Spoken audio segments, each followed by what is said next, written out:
Batu, Marana, Nikto. You must remember those words. Gordon's alive. You know what the Turing test is? I know Kung Fu. Dead or alive, you are coming with me.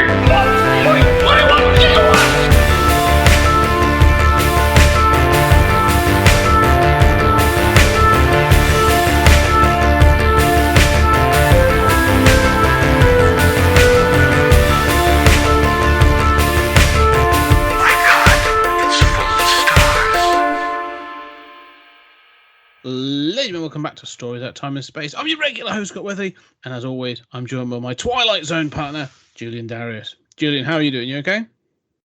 Doing okay. I'm not sure we're in the Prime universe to which the Twilight Zone is adjacent. Maybe we're actually in the zone. Yes, we have entered. I'm listening out for either Rod Serling's or Burgess Meredith's narration as I walk down the street, just waiting to tell me that I've entered the Twilight Zone. Yes, we're doing Twilight Zone, the movie from 1983. A continuation of our Twilight Zone coverage, but also, we'll have to touch on some of the controversies and its availability and stuff. But yes, an anthology film of four, technically five, I said there's a prologue, 4 or 5 segments from John Landis, Joe Dante, and Steven Spielberg. With a cast of characters and a cast of sort of actors that sort of you'll know from other things. So yeah, we'll sort of jump right in really with this. I'm not going to go over the cast because there's so many people involved, and we'll cover them as we sort of go. And don't forget George Miller. Yeah, of course, George Miller. Yes, doing my favourite segment, the one that I've remembered the longest. Yeah. So overall, though, because it does cover 4 episodes, it covers. Back There, it covers Kick the Can, It's a Good Life, which we'll get to, and also Nightmare at 20,000 Feet are the sort of the episodes it sort of covers. But as a film, then, sort of like for me, what's your initial thoughts? What are your initial sort of approach to Twilight Zone the movie? I think it's the title sequence is great. Burgess Meredith is great as the narrator. I love the fact they brought him in. Yeah, especially because they reference him in the prologue by Landis. But he might be the only narrator who I think I like as much or possibly better than Rod Serling. He really reads it with gusto. Yeah, I mean, I think I would have been underwhelmed at the movie theater just because anthologies kind of feel, TBS, a little, really, I suppose. A little less big screen kind of, but I was quite happy with this. Quite happy with the different episodes. Yeah, I really enjoyed it. No, I enjoyed it. I mean, I think it's one of those that I haven't gone back and watched the episodes, but I had them. They're still in my mind sort of as I'm watching this, and I like the intro. With Dan Aykroyd and Albert Brooks. The car and all that sort of stuff. I wonder where this is going to go. It's a bit of a cold open, and then it has that sort of scare and stuff. And as I say, it has some sort of like meta references. It sort of says, have you watched the Twilight? They talk about watching the Twilight Zone, and they reference Burgess Meredith, as you say, for the his first episode where he reads the books. So it kind of pulls you in, and then you have that sort of the you have the Burgess Meredith then providing the Serling narration. See, it pulls me in very, very quickly. The thing that I sort of, I'm going to go on a limb on this one. I think this improves each of the stories that it gets to do. But that's not to say that that's not to say they're terrible, because I think we like, Kick the Can, I think we were both a little bit iffy about when we watched it. Yeah. We watched the episode. But because I think this has time, money, and sort of like the ability to do things on a big screen. When obviously we recognised. We reference it a lot for the Twilight Zone. They were making those like every sort of 6 days. They were sort of pretty much. those out. Serling was just handcuffed to the typewriter. Yeah, exactly. And so we said like narratively, or sort of like even sort of some of them logically didn't quite work or didn't resolve nicely.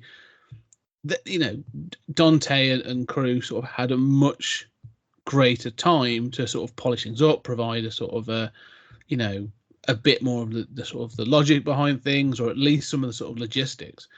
And so I think it tidies those episodes up, but it also modernizes them in a nice way. So, no, I think it definitely sort of is a really good legacy and continuation of the Twilight Zone. Yeah, I would say that two of them are improvements. One is sort of a different thing, and one I don't think is an improvement. Okay. But we'll see as we go through. It'll be interesting, and I do remember all of the episodes to greater or lesser degree. Yes. Yeah, it's great, and we've also done some of the other remakes, the later remakes of some of these episodes, not all of them. Sequel. Sort of sequels. Yeah. Yeah. But especially compared to those remakes, which I think, with rare exception, there were one or two. The Monsters Are Due on Maple Street. We liked the revised version with terrorism a lot. Yes. But outside of that, they are sort of like at best as good as the original, and many of them quite worse. Yes.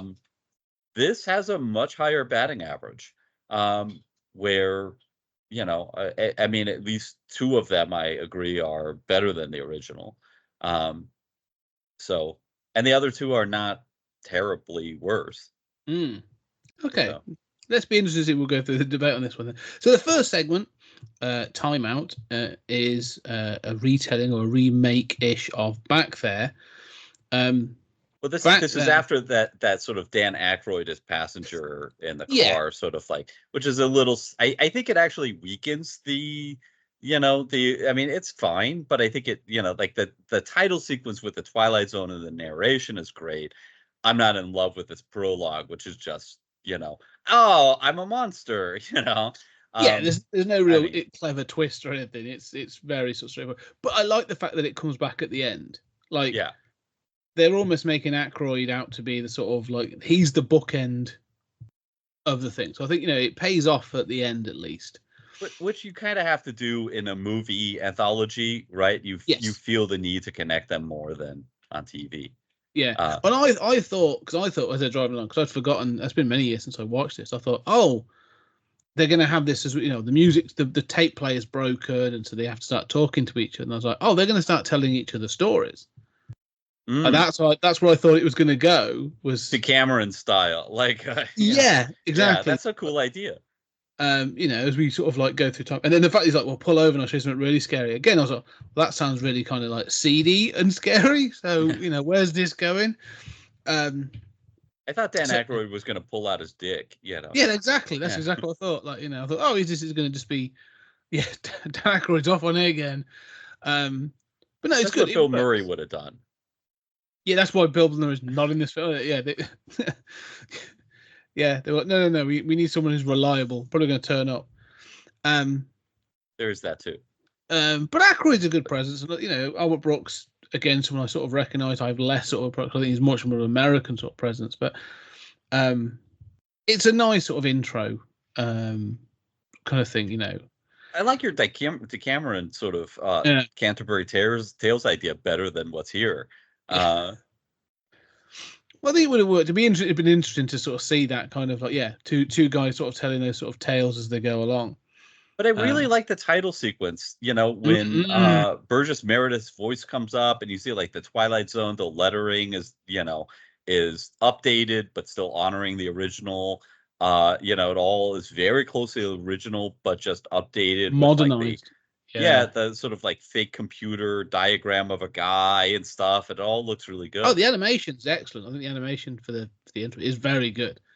Yeah. And again, you say Burgess Meredith. It's just, Burgess he's one of these people that sort of, I don't know, I just associate him now. If not, I associate him with Rocky, Batman 66, and the Twilight Zone. That's kind of like his career to me. It's his career progression. Like, starts in the Twilight Zone. He's then in Batman 66. He then appears in the Rocky films. That's kind of all he ever did for me.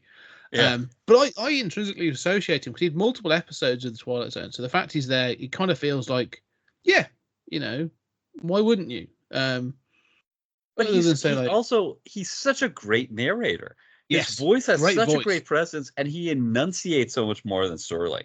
Like, it's, it's hard to beat Serling at anything. But Burgess Meredith kind of does it. Like, he has this kind of like, he can do that campy kind of, Batman 66 kind of fun, Yeah. and he kind of like has a snarl in his narration that I really enjoyed. Like, Serling is kind of like presenting it for your entertainment, your consideration. Burgess Meredith is a little more like, no, I'm here to entertain. He's performing, isn't it? Like you said, I think you're right. Serling's presenting, Burgess is performing the dialogue. And yeah, there's a difference. But he's very good at it. And I really enjoy his sort of throughout. I think he's very good. Yeah. Yeah. He was in G.I. Joe the movie. Yeah. We did cover him in G.I. Joe the movie, like, Cobra La. Yeah. I think it's always funny when I'm going to go onto Letterboxd and it'd just be like Burgess Meredith creeping up for some of the weirdest things, and he sort of starts popping up as a voiceover. But yeah, no, I think the opening is good. It sort of works fine, but the intro is good. But it goes straight into this Time Out episode, which the original was this idea of, it was set sort of way back, several guys talking about time travel. And we sort of applauded this episode because he steps out of the sort of like a men's club kind of thing, and then he steps back in time, and we said about how like the surroundings around him changed and all this other stuff, and how they sort of presented it was very cool. And it's him sort of struggling to with that time and altering time, and he gets to see Abraham Lincoln's assassination and stuff like that, right? So this is very different. This is kind of like merging that with some of the social consciousness episodes. Yes, I mean it's the thematic. I think so let's say the concept is there. It's almost like a sister, rather than a remake. It's like a sister episode, isn't it? It's like we've taken the same premise, but we're going to do something more thematic and more sort of like sort of socially conscious. In this one, Vic Morrow's character, Bill Connor, is basically a complete bigoted dick who loses out on a promotion to a colleague who happens to be a Jew, and then he meets his sort of colleagues in a bar, goes off on like basically a really kind of shocking. I know this is 83, but I was watching this on my laptop and I was just like, oh wow, this is really like they're going there. Like, this is anti-Semitic, it's racist, it's I was kind of waiting like, cool, when's the homophobia going to come out? Like, like they didn't do it, but I'm sure it could have been there. That wasn't even identified as a possibly protected class in 1985. But he is kind of like, but he kind of is like, but he says it outright, I'm better than them because I'm an American. I love the fact he's like, he identifies as an American, but they're not American. They're either black or they're Jewish. And it was really weird. I've heard that somewhere. I've heard that somewhere. This assumption that an American is white and it's a white country. Well, let's just say whoever got this promotion over him was a DEI hire. That's all there is to it. Yeah, I kept thinking like, great Hollywood, another DEI story. It's so ridiculous, these people whining about DEI. And here's Twilight Zone from 83, before any of that, before you could possibly allege that. And it's way more concerned with those issues than anything they complain about. Yeah.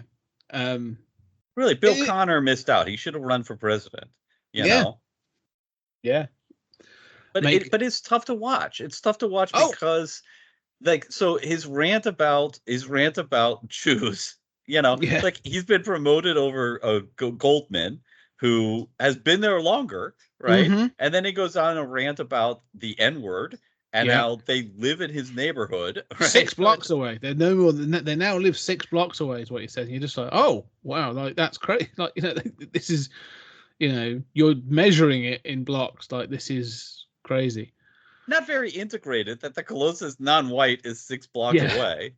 And then, he's a Korean vet. They're sort of, I think, dodging the Vietnam issue because Vietnam was such a wound for America, But he ends up in Vietnam. Yes, that's true. That's a good point.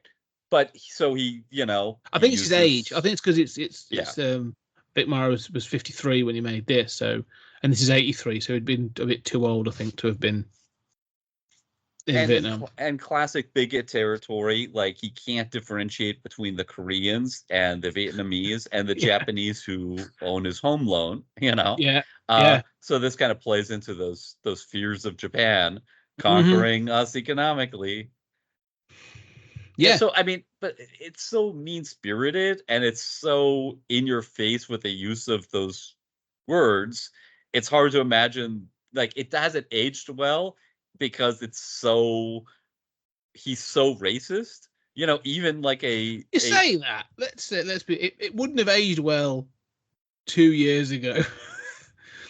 It may be kind of prescient now, to be honest. Well, that's what I mean. It's like from a liberal point of view, it's uncomfortable that he is saying these words, right? And really just given time to rant about these things. And I think a newer version would try to tone that down a little. I mean, I remember publishing on Sequart a piece that quoted somebody else, and in a block quote was the N-word. And strangers emailed me and posted comments. Why do you think this is acceptable to use? And I said, this is an academic piece. It's in a quote. Yeah. But even that was too much for them, and I mean, I understand there are different feelings about that, but like that is a different liberal world than this one. Yes. But then this one is an anti-racist piece. So, it feels like, I mean, obviously we know when this piece started who Bill Connor would be voting for, right?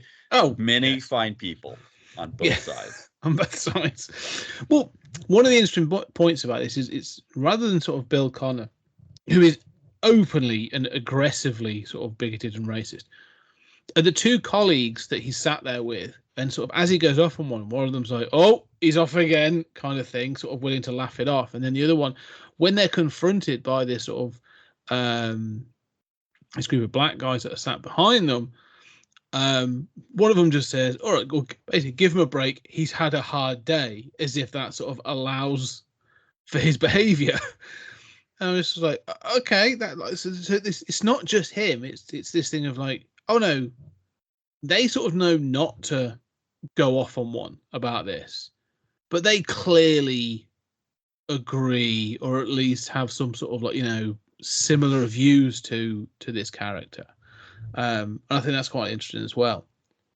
Yeah, I mean, I didn't pick up on that as much. I mean, I think that they're tolerant of it, right? Yeah. Like they're the sort of like white people who are like, yeah, of course you hear the N-word in the workplace, but I haven't said it, but I'm good. Well, I'm good friends with Bill Connor, who throws it around like it's nothing. That's kind of how I read it, but but it's interesting because even the sort of the black guy that speaks, sort of played by Stephen Williams, a young Stephen Williams, who I know from a number of things, from the X-Files and loads of stuff I sort of know him from, but he's just one of those people I sort of, those actors that just pops up and I go, oh, I know you. So he's always cool, but even he leans into the others and he's sort of like, I'm sorry for your friend, like, clearly, like, he kind of still sympathizes with them. They sort of like, you had to defend your buddy, but like, he's clearly a dick. Right? But he sort of, because no one sort of listened to him, and even the waitress. So there's some misogyny as well, because he kind of sort of basically comes onto the waitress as well, and she tells him to do one, and he grabs at her and all this other stuff. Yeah, that was painful. Yeah. God. He storms out, and as he storms out the bar, which has been a car park before, we've seen it as this sort of car park, he storms out and is actually in Nazi-occupied France, I believe, or sort of, yeah. And so it may be Nazi Germany, but it sort of feels more like it's occupied than. No, it's Nazi-occupied France. Yeah, I thought it was. They try to speak to him in French, and yeah, I thought so.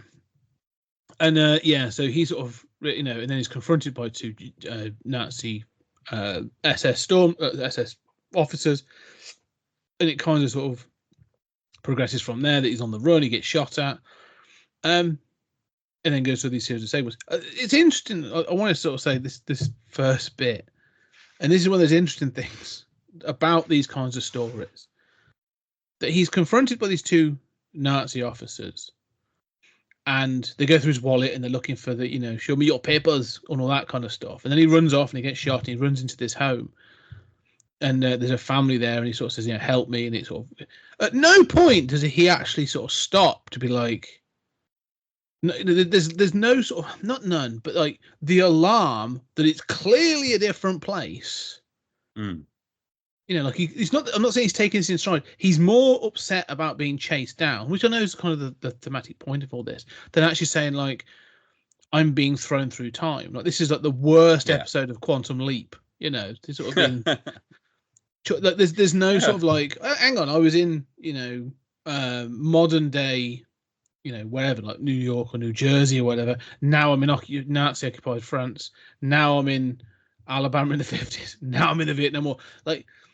There's no sort of stopping and going like, I'm trying to process this insanity that's happening. It's kind of not even acknowledged, which I thought was weird. I know they're limited on time, but it just felt that the fact that it wasn't acknowledged stood out to me. No, I agree with you, and he should say everything looks different, right? But instead, he's just thrown into the the German plot with the soldiers. Yeah, I love what you said about like the worst quantum leap ever. Yeah, I'm leaping because he's not him, is he? Because he's not him. Yeah, that's true. Because he's clearly a black man when he's dealing with the KKK. Yeah, and he's clearly Vietnamese in the third segment as well, in the third section. So I'm assuming he looks different. He looks like a French peasant or a French sort of person in. To the German officers. I feel like every American should have to go through this experience. Like you're not really going to die, but you're just going to have to go through these three experiences of Nazis and the KKK and Vietnam or some equivalent. Yeah, I mean, you're right. It's very strange that he doesn't remark upon it. And I think this is a weaker segment. It just feels a little clunky. We'll get to the ending, but it's a little clunky. It just kind of, like you say, it just kind of leaps from one to another.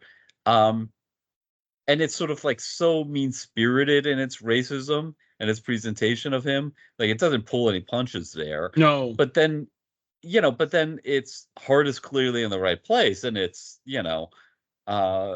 great where it really what it's doing. But it's so weird because I feel like this wouldn't be made today from a liberal perspective, right? It'd be too in your face. But also it, is so weird to watch this in 2025 and think all of this is totally normalized. Like Bill Connor would be running the State Department today. yeah he's governor at this point. No, especially the things, I mean, I think the thing is the Nazi Germany one in particular becomes, because it's such a trope and you see their sort of SS uniforms and stuff, that you can't help camp. It's not camp. But there's almost like it's so sort of ubiquitous. It feels sort of almost over the top, which is the point. I know it's sort of over the top. So when he's sort of like chased down and stuff, and the German soldiers are chasing him, and then he goes onto the balcony, onto the ledge. And they're taking like pot shots at him and stuff. It kind of feels that it lurches into silly. In like there's a dark tone to it, like that mean streak never goes away, because they're literally taking pot shots at him, and then he falls off and he falls into the next era. But it's interesting, that the Nazi Germany section, or the Nazi occupied France section, feels kind of a little bit over the top.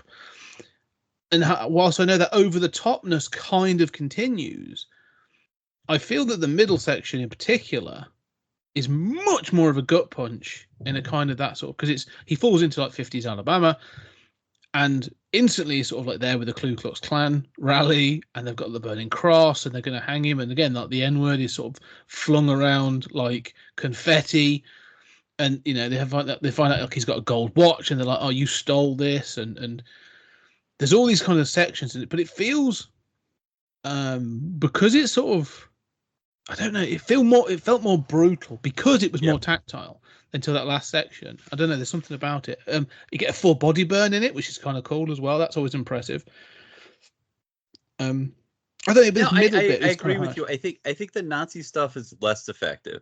And I mean, there was that whole 4th season episode of Twilight Zone that we both liked, of sort of the rise of Hitler. Yes. With somebody else in the modern day back then. So it's sort of familiar, but I think the problem for me is that the menace is taken out. I mean, the Nazis were evil and incompetent, but like the way he just runs away from them. It's like if you are stopped on the street by the Gestapo, you're not running away down an alleyway, right? Like it doesn't look like France. It's just, so convenient that he's able to run away and he's shot, but he, it's a flesh wound kind of thing that then isn't important. He's able to at least evade them for a little while. And, even on the ledge, I feel like, a Nazi soldier comes to the window and he sort of tosses them out, and the Nazi soldier falls to his death. You've killed a SS officer now. Probably what's going to happen if you're caught is you're going to be tortured to death. You might, if you're lucky, you face summary execution. It's also quite possible that anyone who helped you or they think helped you, or some Jews in the neighborhood, or, even that family that ratted you out, somebody's going to misinterpret and think maybe they didn't do it fast enough and kill that whole family. That level of brutality is sort of missing here. And to me, that's the objection, that it feels like a kind of cat and mouse game of like, you could add sort of silly music to this sequence and it would not feel totally out of place, right? No, like I agree. did it yes. And that shouldn't feel that.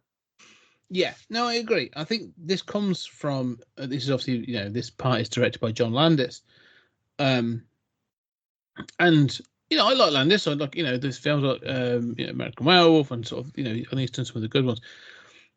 But this feels kind of like Landis is a comedy director at this sort of point. He'd done American Werewolf, but even that's got sort of dark humor and stuff in, and has a good balance. But generally, sort of he'd done like Animal House and Blues Brothers and stuff. So he has that kind of stuff. And I think that's the problem. Is sometimes when he does certain action and stuff, it feels that the comedic element is never far away from anything that Landis does. I think that's kind of at least how I sort of often feel with his work. He's never quite like Joe Dante's got comedy and it's dark comedy, but like when we get to Dante's, you can sort of tell he's a bit like Burton. He's got that sort of darker side that he lets sort of run loose. And so you see that it feels light. It shouldn't feel as light and as silly as it does. I think that's part of the problem. Yeah, and that's a great point about Landis's background. Yeah, and after this, that's what he would go on to do. Again, he would go back to comedy. He'd do like We Do Not Trade in Places, The Three Amigos. So the darker side is not really, I think, Landis's sort of play area, as it were. Yeah, and I think unfortunately it kind of takes the teeth out of the real evil of the Nazi regime. Not only do you not see like a concentration camp or anything like that, really it's just about totalitarianism and not having papers and being and being chased. that's not the central problem with the Nazis, you know. Yeah. So that family that refuses to hide him, you know, and it's sort of like a, you know, it's not quite Anne Frank, but it's like, you know, you're refused help, right, kind of thing. And in fact, they go to the window and say, the Jew you're chasing is here, you know. So, you know, it evokes some of those feelings, but really more in that dialogue than in the central situation, which is really just like a chase nightmare or something. Yeah, no, it is. And you're right. And you mentioned, you know, it would have been very tough, and it would take another 10 years before, like, Spielberg would actually sort of really tackle it with Schindler's List. But if it had fallen in and it had fallen into a concentration camp, and it had really gone, you know, dark with it, and let's be fair, Twilight Zone went there. Yep, exactly. Twilight Zone did that. So yeah, it wouldn't be out of touch, or it wouldn't be out of place. So, but yeah, it feels like this feels a bit. Considering how the episode that this segment starts with that tirade, like you say, it then feels it kind of sort of pulls back on the other side. Oh, we can't show concentration, which I think would have been a better option, or a much more, you know, biting sort of place to put in for Nazi Germany. But I think we both agree that the next bit with the KKK is much more effective. Yes. Yeah, and it feels threatening. Let's be clear, part of my country's history, right? I mean, something on the order of 6,000 blacks were lynched. Yeah. Postcards were made. I mean, if anything, this is a toned down version. They cut genitals off. And, you know, this was an orchestrated campaign of terror to oppress an entire minority population in your country. And, you know, I mean, if anything, this is toned down, and it's still terrifying. Yeah. Oh, yeah. No, this is a much more sort of, impactful and sort of scary kind of section. So yeah, no, I do feel the midsection kind of works. Unfortunately, I think because of the history of this we know we're going to get to the controversy very shortly. Sort of, it kind of sort of feels like it's hanging over things a little bit. You froze a couple times there. Okay. Yeah, I don't know if it's my Wi-Fi or not. I'll try that again. I think maybe it's mine. Okay. I'll go back to that. Yeah, no, so I agree. I think this midsection works really well. I think it's very impactful. I think it kind of it definitely sort of puts, you know, considering how sort of not silly, but like you say, how sort of contrived I think that first section sort of feels. For this bit, it works, and I feel like, you know, like, oh Christ, like this is, you know, kind of put me on edge. Unfortunately, I also feel that the controversy surrounding the third part of this is also hanging over. Like, I'm well aware of it. So the moment he jumps in that lake, and that bit in the lake where he goes under, and they're all stood there waiting for him, and he comes up for breath, and I thought, like, oh, they're just going to transition him straight to Vietnam. He doesn't. He gets shot at, and they're all sort of there waiting, and then he goes back under, and then he comes back up again. All very well done. I think that section, that in particular scene, is really good to show the tenacity of them chasing him down. And then when he comes back to the top of the water, like, it's changed. He's in Vietnam, and he comes, you know, he sees this group of American soldiers you see this group of Vietnamese escaping, basically, sort of, and then he sort of hides back, and then he sees the American soldiers, and they sort of all open fire on him, and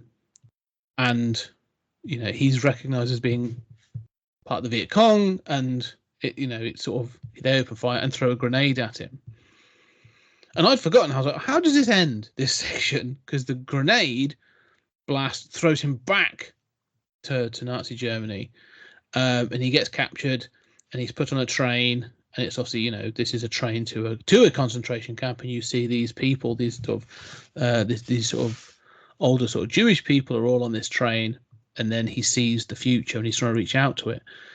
Through the boards the boards, train, right? He can still see the parking lot as his friends are kind of looking for him. Yeah, but in reality, no, I don't know how this played out. Is this kind of like, you know, did this footage exist, and they've had to re-edit it and re-splice it? Did he end up in that carriage and then, you know, somehow ended up in Alabama?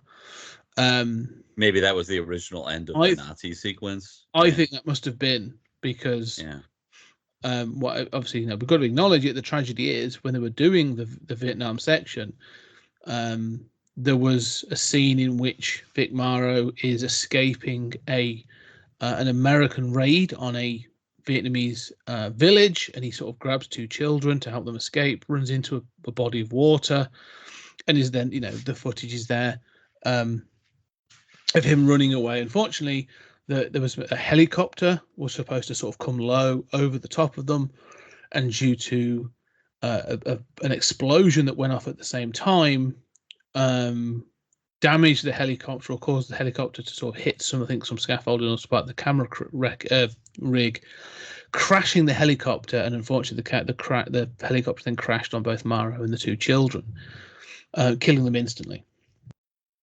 And so, you know, that's sort of like the main controversy, but this led to further identification that the two children actors, whose name I should know, and I'll look up in a second, but were also sort of illegally working because they were supposed to, weren't supposed to be working at that time. They didn't have a social worker or sort of guardian on set, and they weren't supposed to be working that close to explosions.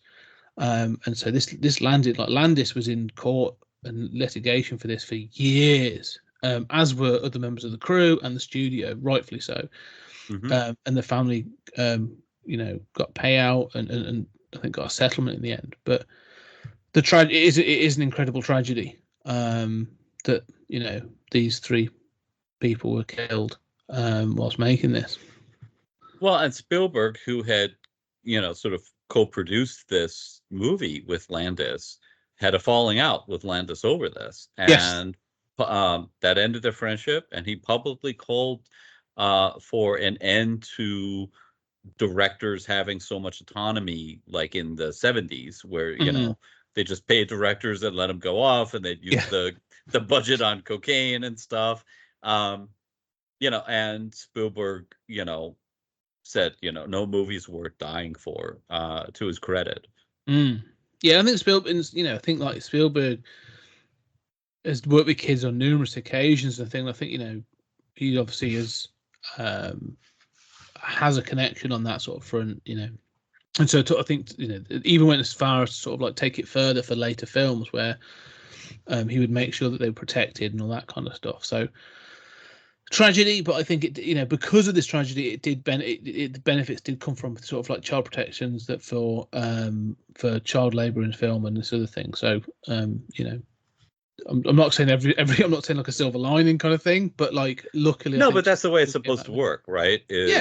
You know, the cops grew up. That's how we get Miranda rights. You know, I mean, like, cops beat people. All right, well, the cops can't do that anymore. You know, that is the way. Hopefully, we learn from mistakes and progress gets made. It is kind of shocking to think the protagonist of the sequence and two children. You know, like, that's quite a serious event. It almost stopped the film in its tracks. I mean, it was very much like, should this be shelved? The discussions were, should this be shelved? Should it be stopped? And they said, no, it's, you know, we will continue. What's weirder to me is, and just, you know, it's not available now, but it might actually still be on YouTube. There was a documentary about the whole situation, and they still have the footage of that accident. And it's relatively still kind of readily available and stuff. I'm not saying anyone should watch it, but it's kind of weird that it is still readily available sort of online. So, but anyway, it does end. We'll sort of move past this, but well, and you think, you know, it certainly was not worth this sequence, right? I mean, like, and I think the Vietnam sequence feels sort of even more lackluster than the Nazi sequence. You know, but because of this, I mean, it was supposed to have this big finish. It was supposed to have this big sort of, you know, raid on this village, and that was supposed to be the thing. So it doesn't. I think they were never going to do any more, and I think obviously they've had to re-edit, which is why it feels kind of disjointed. Yeah, but I mean, you know, like, as you pointed out in the Nazi sequence, like, he doesn't say, you know, I'm in another time. This is terrible. He also doesn't spend a lot of time saying this is unjust, right? I mean, he says, I'm an American. He's confused, or I'm a white person, but he never says, this is unjust. This is terrible. Even in this revised Vietnam sequence, he never said, he says, I'm an American. He doesn't shout, I'm unarmed. Yeah. Which is the key thing, right? Yeah. I mean, he's the enemy. You're allowed to shoot the enemy, but he's emerging unarmed, right? Well, that's what's important there. If you don't highlight that, and you just have the American GIs firing at a Vietnamese soldier emerging from the bush, it kind of is justifiable, right? It makes sense that they would. So it's sort of like well, I know the terrible things that happened in Vietnam, but stupid war. But I sort of feel like the punch is taken out of that, even just the moral criticism of that third section. Well, I feel this is the problem because of the lack of a climax on this. I mean, let's be clear. This is a Christmas Carol, right? Good point. This is Scrooge going through 3 sections and being presented with, here's what you don't know, past, present, future, or whatever it is. But in this case, it's just 3 elements of the past. In the original version, from what I understand, him trying to save those 2 children, choosing to risk his life to save those 2 Vietnamese children, is kind to make that point. It's that there to say, oh, he's learned his lesson. He's now willing to put himself in danger for those people or for those children. It's supposed to result in it. You can clearly see that that's going to be the end result of it. But you're right. But by not having that, it kind of sputters out a little bit. With like you say, it doesn't take the moral high ground. There's no arc. There's no lesson learned. Being known that it ends with him being taken off to a concentration camp is dark, but it doesn't sort of provide a sort of a moral resolution. Yeah, it doesn't feel like there's any resolution to this. He never goes back home, right? No. Much like Quantum Leap, right? Yes. He never gets back home. And you could imagine that originally, I suppose there was this helicopter and trying to save those 2 kids from a, let's presume a American raid on a Vietnamese village, right? Which we did a lot in Vietnam, and raped and killed a lot of people. Who were just villagers. And so then it would sort of have a little more teeth there. Then he gets the Scrooge lesson, and then presumably he would have gone back to the present day and be a changed man. Yeah. And it would have worked a lot better than just like, this is like I guess you have to presume that sort of like in the Scrooge story, like, there's a just God who wants to teach you a lesson, right? This is like a vengeful God who wants to teach you a lesson and then send you to a concentration camp to die in a furnace. Oh yeah. No, Christmas Carol is kind of, this is the Christian benevolent God. No, this is Crom. Like, this is like Yeah, the revised version has a very different cosmology due to its changes. Yeah. This is a very different kind of story. I like the idea though of like a Old Testament God who's just like, you're a racist fuck. I'm going to send you to these different experiences, and there's no redemption. You're just going to keep dying, man. Like, yeah. No, it could be like, I could just sort of put you out your misery, car accident, or if I wanted to torture you, I could give you cancer. But no, I'm going to send you through history to die repeatedly. I mean, it's, as I say, it's the most brutal version of Quantum Leap, really. So, yeah, it's interesting, but,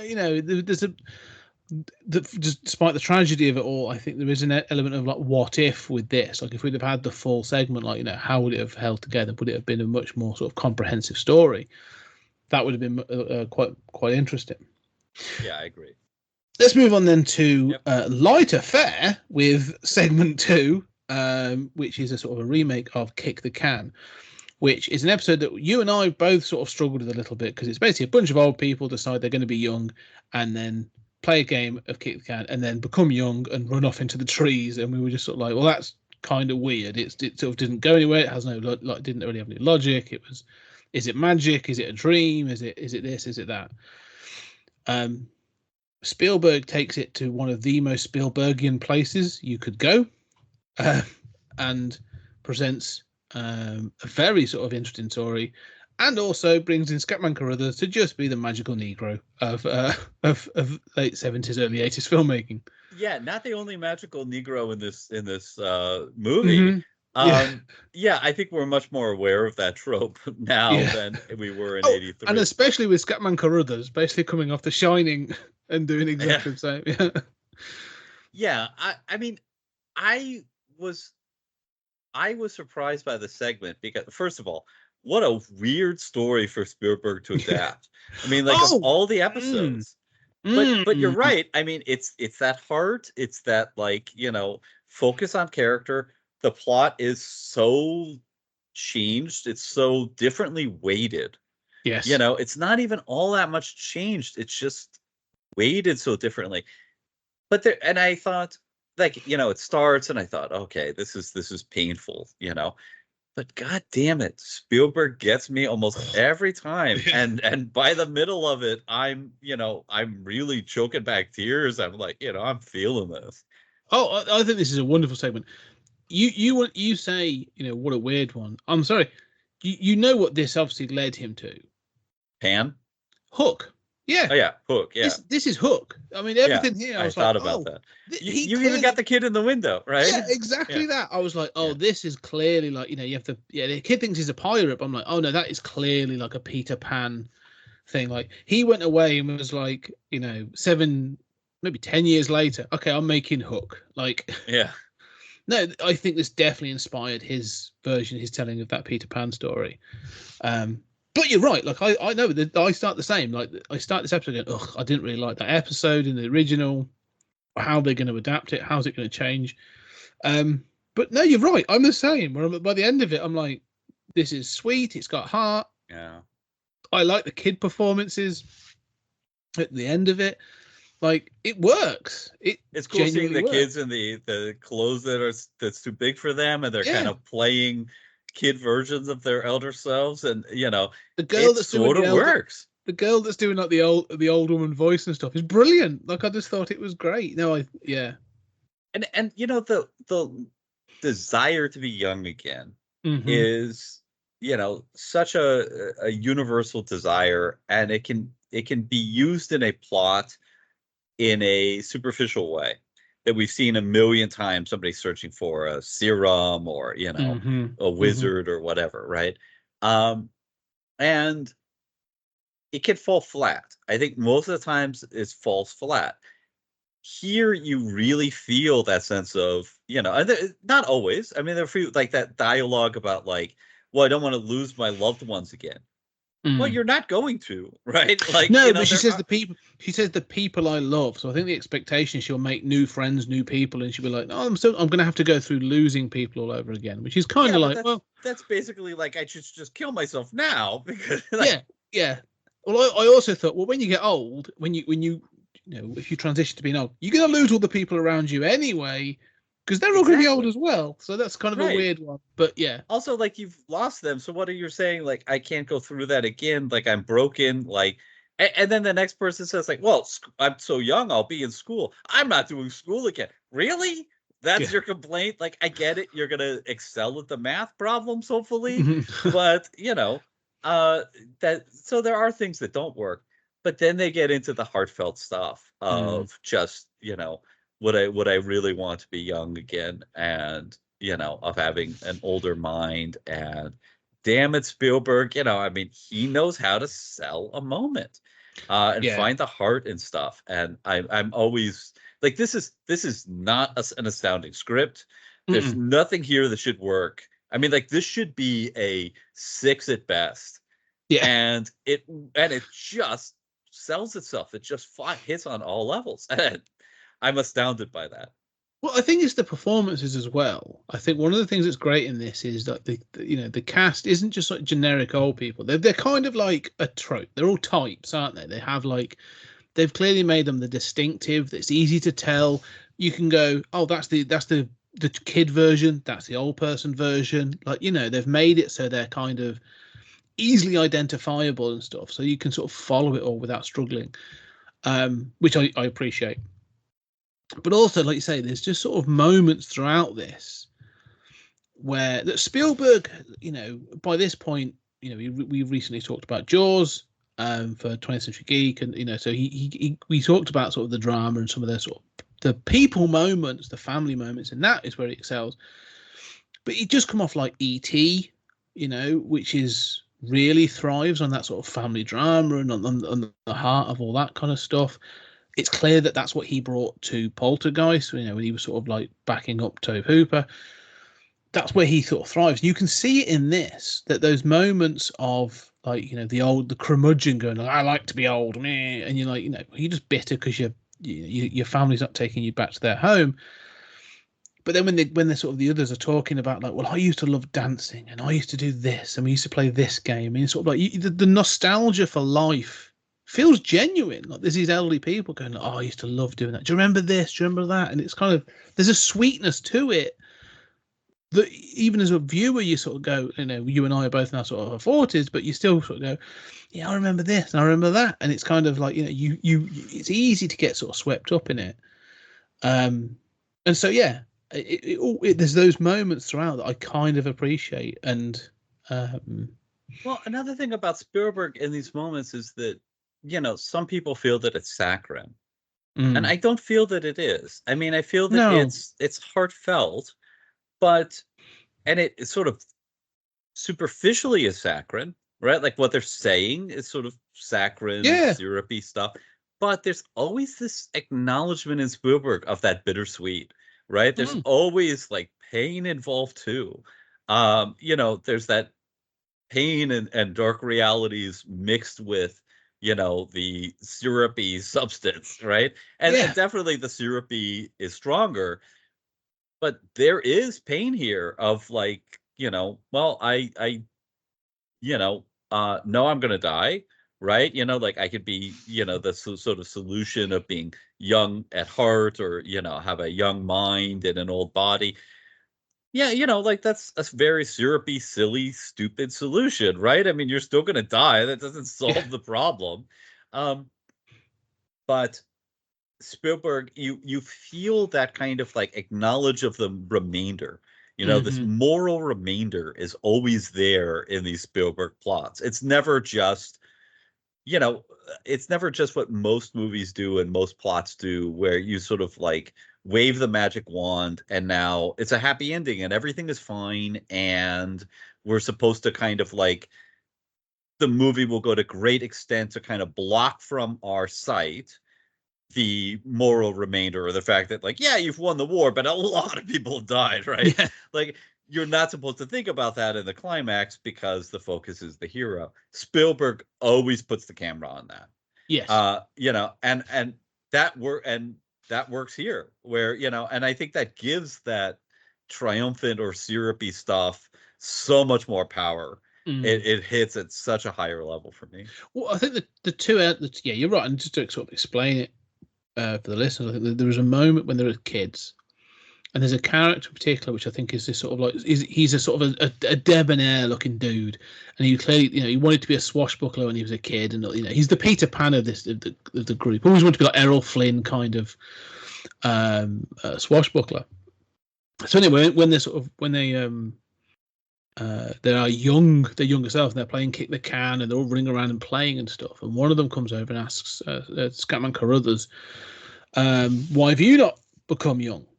And he says, well, because he's the one that's made them. His magic has made them. Literal magic has made them young. He said, well, many, many years ago, I sort of realized I want to be, you know, I'm comfortable in myself as in my elderly body, but it's my mind that stays young. And obviously, this is the lesson that he's trying to teach them. And they all learn the lesson, and they always, you said, they go through the reasons as why they don't want to sort of have to go through growing up again. And then they all run into the house, and they have to sort of like, you know, again, all of this I'm watching is going like Hook, because that's the moral of Hook. Is like, you know, Peter Pan becoming Peter again, and then realizing, you know, he has to become Peter Panning and become a parent, and it's all about sort of like, you know, the things you get to enjoy as you get older. But anyway, they jump into the bed, and then the curmudgeon sort of runs off to tell the nurse, and then when they come back, they're all elderly, but the swashbuckler. And the moment everyone's like, shit, there's a kid in here, and he jumps out the window, and I'm still in my head going like, where's this kid going? But I don't think that matters at this point. But the moment when it's, how does he know? Like, this is one thing I hate in these movies is like somebody will encounter something, and it's like, how does he know that somebody can't go with him? But I've got to go, and this is fate. You know, like it doesn't make any sense. Basically, he's sort of saying, "I'm going to go jump through stuff, like, and you can't keep up." Like, you know, it's. But I like the fact that the old guy does come to that realization. He's like, "Can I come with you?" And that's that moral remainder of going like, all these other people got to experience this, and you've got to sort of live with being the sort of almost like the control group, like you're the other. And that is really sad, that moment. But it's kind of, there's a creepiness, not in a sort of in a weird, not in a malevolent way or anything, but like when the kid's sort of looking at him through the window and saying like, "No, I'm off into the world." There is that kind of knowingness of being like, even the kids going like, it's going to be weird and fucked up, but I'm going to go off and do it. And I kind of enjoy that. I appreciate that they are sort of not, they're not just going, oh, they disappeared off into the trees. They're going like, no, it's going to be hard and weird as that kid goes out, and you as an elderly person are going to be left here. And then he is left kicking the can. And again, I want to just sort of acknowledge that this point, the phrase "kicking the can," I know it's the game "kick the can," but this acknowledgement of kicking the can down the road is kind of like, well, we're going to just keep we're going to keep knocking the problem down the road. We'll deal with it at a later date. It's very much the same thing of just saying like, as an elderly person, like, you're going to die, so don't worry about it. Kick the can down the road. Like, just nothing you can do about it. Enjoy the moment and stuff. So I think I like that kind of acknowledgement of that as well. Through that phrasing, it recalls the phrase "kick the bucket." Yeah, you get to that as well, which is obviously kick the bucket, which is you've been kicking the can for long enough, you're now going to kick the bucket. And so, yeah, I like that. And it has a kind of almost like I think it's a fourth wall breaking moment where sort of Scatman Crothers comes out and you've got the old guy literally kicking the can around the garden, and he sort of acknowledges the camera as he walks off. And you see that everyone's now sort of going off for picnics. They're wearing brighter clothing and all that kind of stuff. And he goes off to do this, same thing for another old people's home.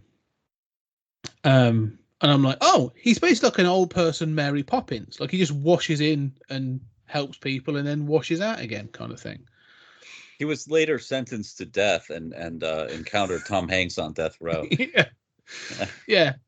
It's funny you say that, because weirdly this had almost like a Stephen King-y element to me as well. It's like there is a sort of like early some sort of Stephen King short story esqueness about this as well. Yeah.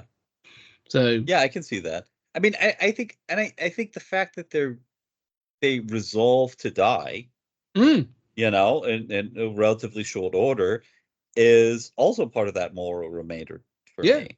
And I think that a superficial description of this plot would be a disaster, right? Mm-hmm. A magical Negro arrives at a retirement home, makes them young again, but they realize the cliche that they need to go back to their old selves and just stay young at heart. And he goes off, except for one person who, stays young. And goes, but it's sold so well. I mean, this is that Spielberg magic for me. It's just like he finds the heart in everything. It's not, superficially, it's not a good story in a lot of respects. I mean, I do not understand wanting to stay old. I mean, I would gladly eliminate.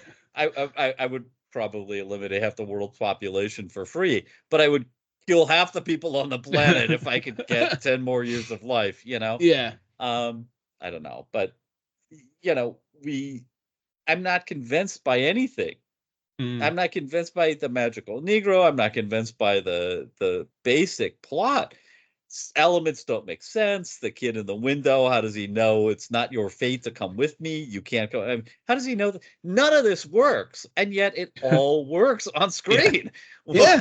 How does Spielberg do this so consistently? Well, I think that's it. He does it because I don't know. He has a sort of Spielberg's one of those creators, I think, that sort of provides almost like a sincerity to a lot of his work. He comes at it sincerely, and when he does that, that saccharine, as you sort of say, becomes balanced by these things, because sincerity becomes authenticity. Like, it's that thing of going, well, as you said, there's that balance of like, well, if I'm going to have the sweet, I've got to have the sour. Like, we've got to have both. And I think that comes through in all of his, a lot of his best works. Like, when you look at sort of everything from E.T. through to Schindler's List, and when you watch those, you do sort of go, it's not all one or the other. Like even Schindler's List isn't, it's an incredibly powerful and sort of thing, but it's not dour in that sense. Do you know what I mean? No, it's about a triumph. It's about a man who made a difference. Yeah. Amid the worst circumstances imaginable. Yeah, but the way it's presented as well, there are moments. I won't say levity is the wrong word, but there are kind of moments that you're able. He gives you just enough time to sort of acknowledge and revel in the triumph or a triumphant moment. It could be a small victory or whatever, but you get to enjoy that. But you can't forget the little girl in the red dress or something like that. Those moments. He just has an authenticity about in doing those things. I honestly think Hook is one of those films that sort of like, yes, it didn't work. It kind of didn't do hugely well at the cinema, and it sort of, and often is sort of, forgotten as a Spielbergian film. But it does the same thing in an interesting way of saying, like, and Spielberg often talks about how the films represent where he's at with his life. And I think Hook comes at that period of time when he was becoming his kids were growing up, and he was like, I've been off making these movies and doing shit, and like, I've had Indiana Jones doing stuff, and I've done Jaws, and I've done this, and he's going, I need to start telling different stories, and I need to acknowledge that seriousness that is the world, but I need to become a grown-up. I can no longer be Peter Pan. And I honestly think that's where this starts. There's this sort of acknowledgement of it in this story. So yeah, no, it's interesting as a sort of not just a story, but also as a sort of touch point for Spielberg. I feel the same way. I haven't seen Hook for a long time. I think it's mostly ridiculed.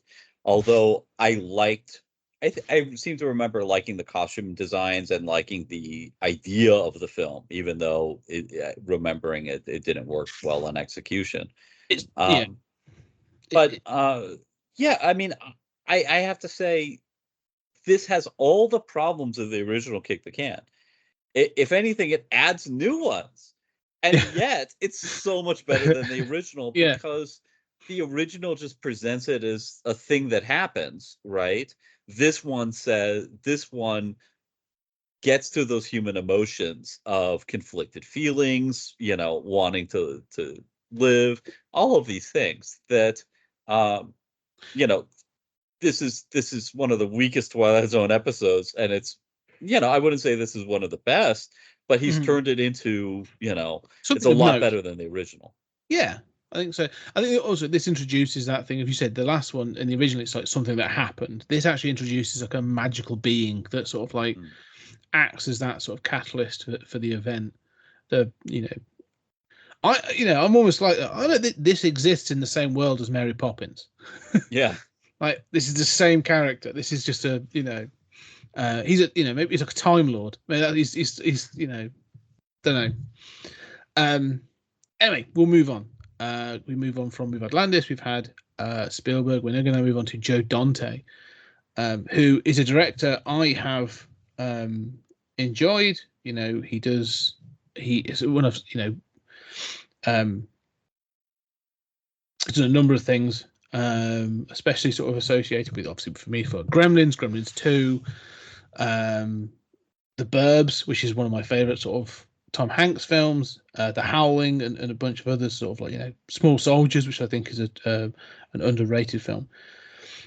And this one to me, again, is, so this is based on It's a Good Life, which is about the story of a boy that has godlike powers, and just by wishing for something, he can make it happen, which is played with abject horror in the original.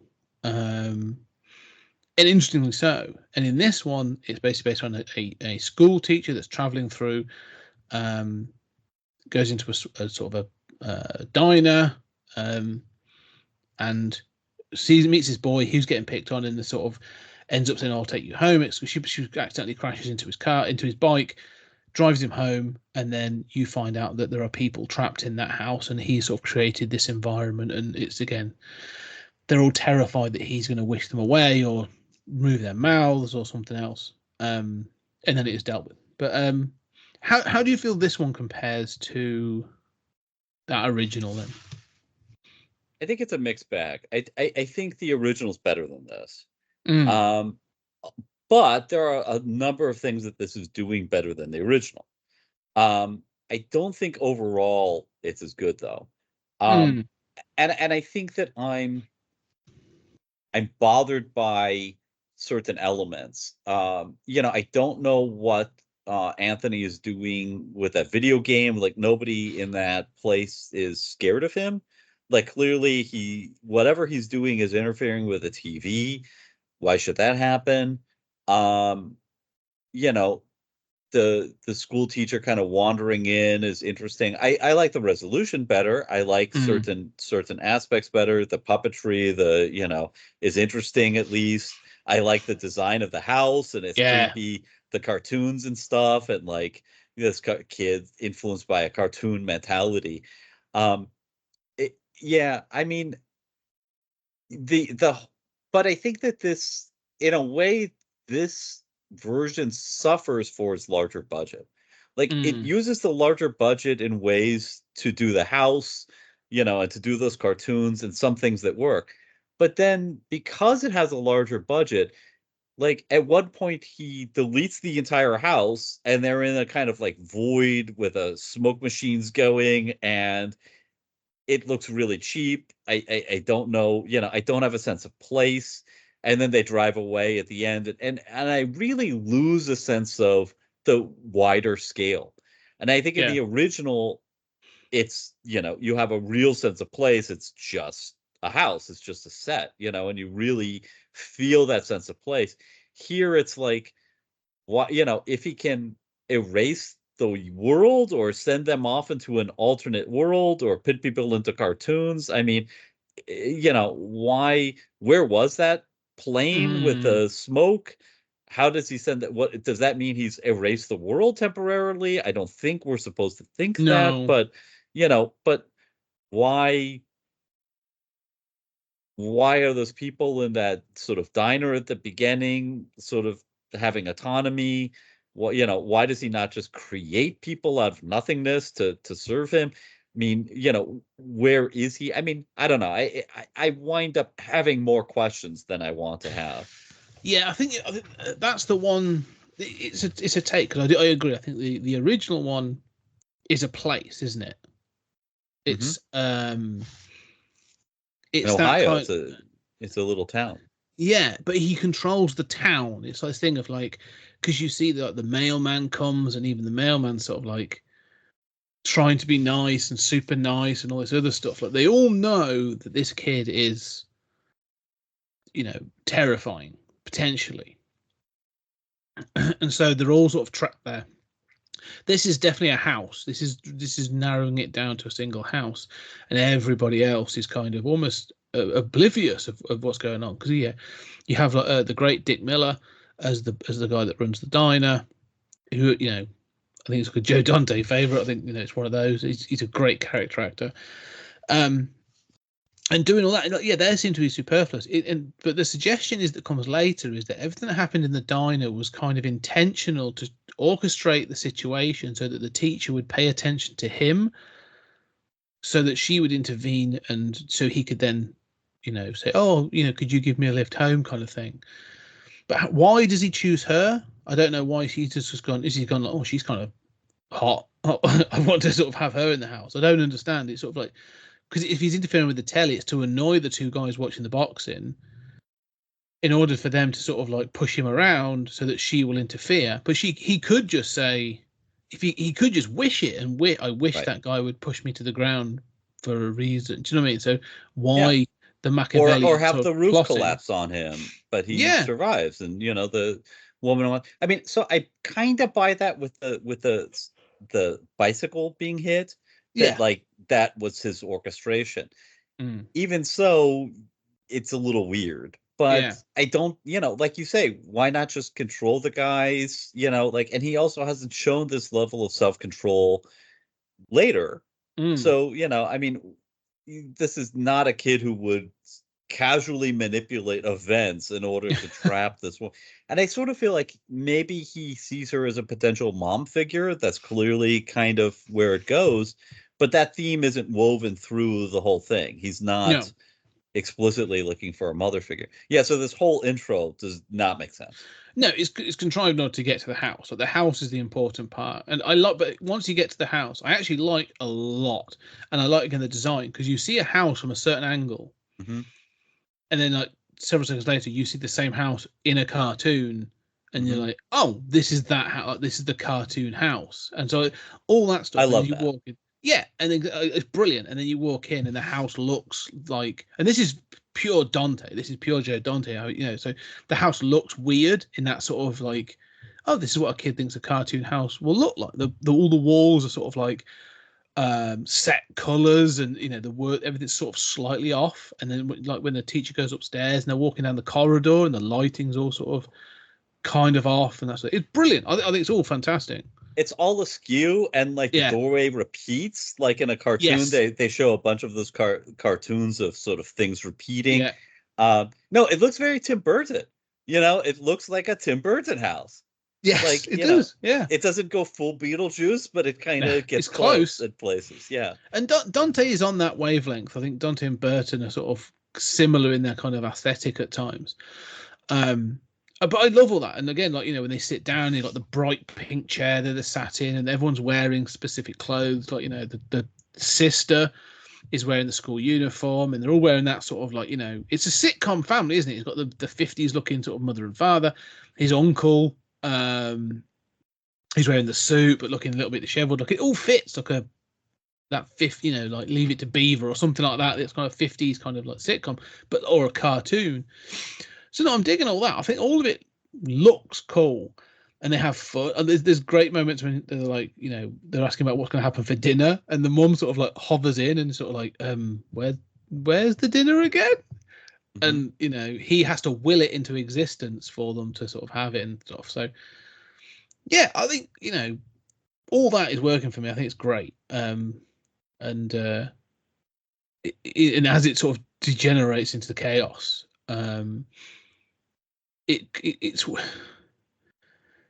it feels a lot similar, and this feels more like a child's mind than the original. And the original was more about vindictiveness. The kids are different. This is the thing. The difference. Kids. It's a good life. In the original, the kid is vindictive, and it's not about, oh, well, when everyone's happy, it should be fine. It's about his happiness. He's selfish, and he's childish, and he's mean. I don't feel that this kid's as mean as that other kid. He's he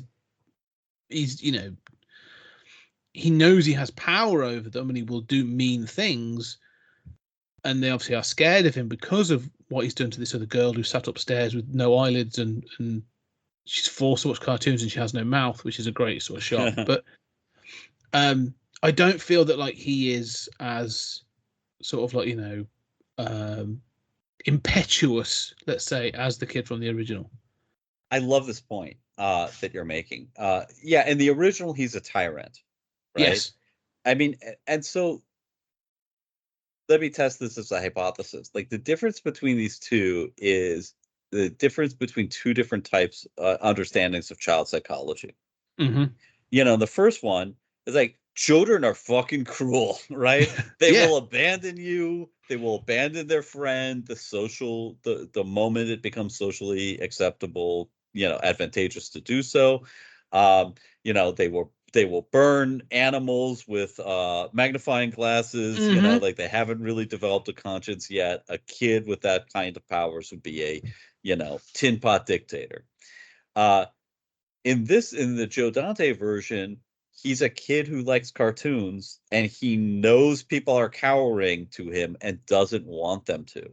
Yeah. Like, there's that great bit as he's like, you don't tell me the truth about nutrition, like, she's able to challenge me. And what he really wants is a mom. at the end, right? So this is a fundamentally different kid, as you say, but also a different understanding of who kids are, right, and what kids want. I think this comes down to that idea, and I think it's a valid concept, but like kids want boundaries.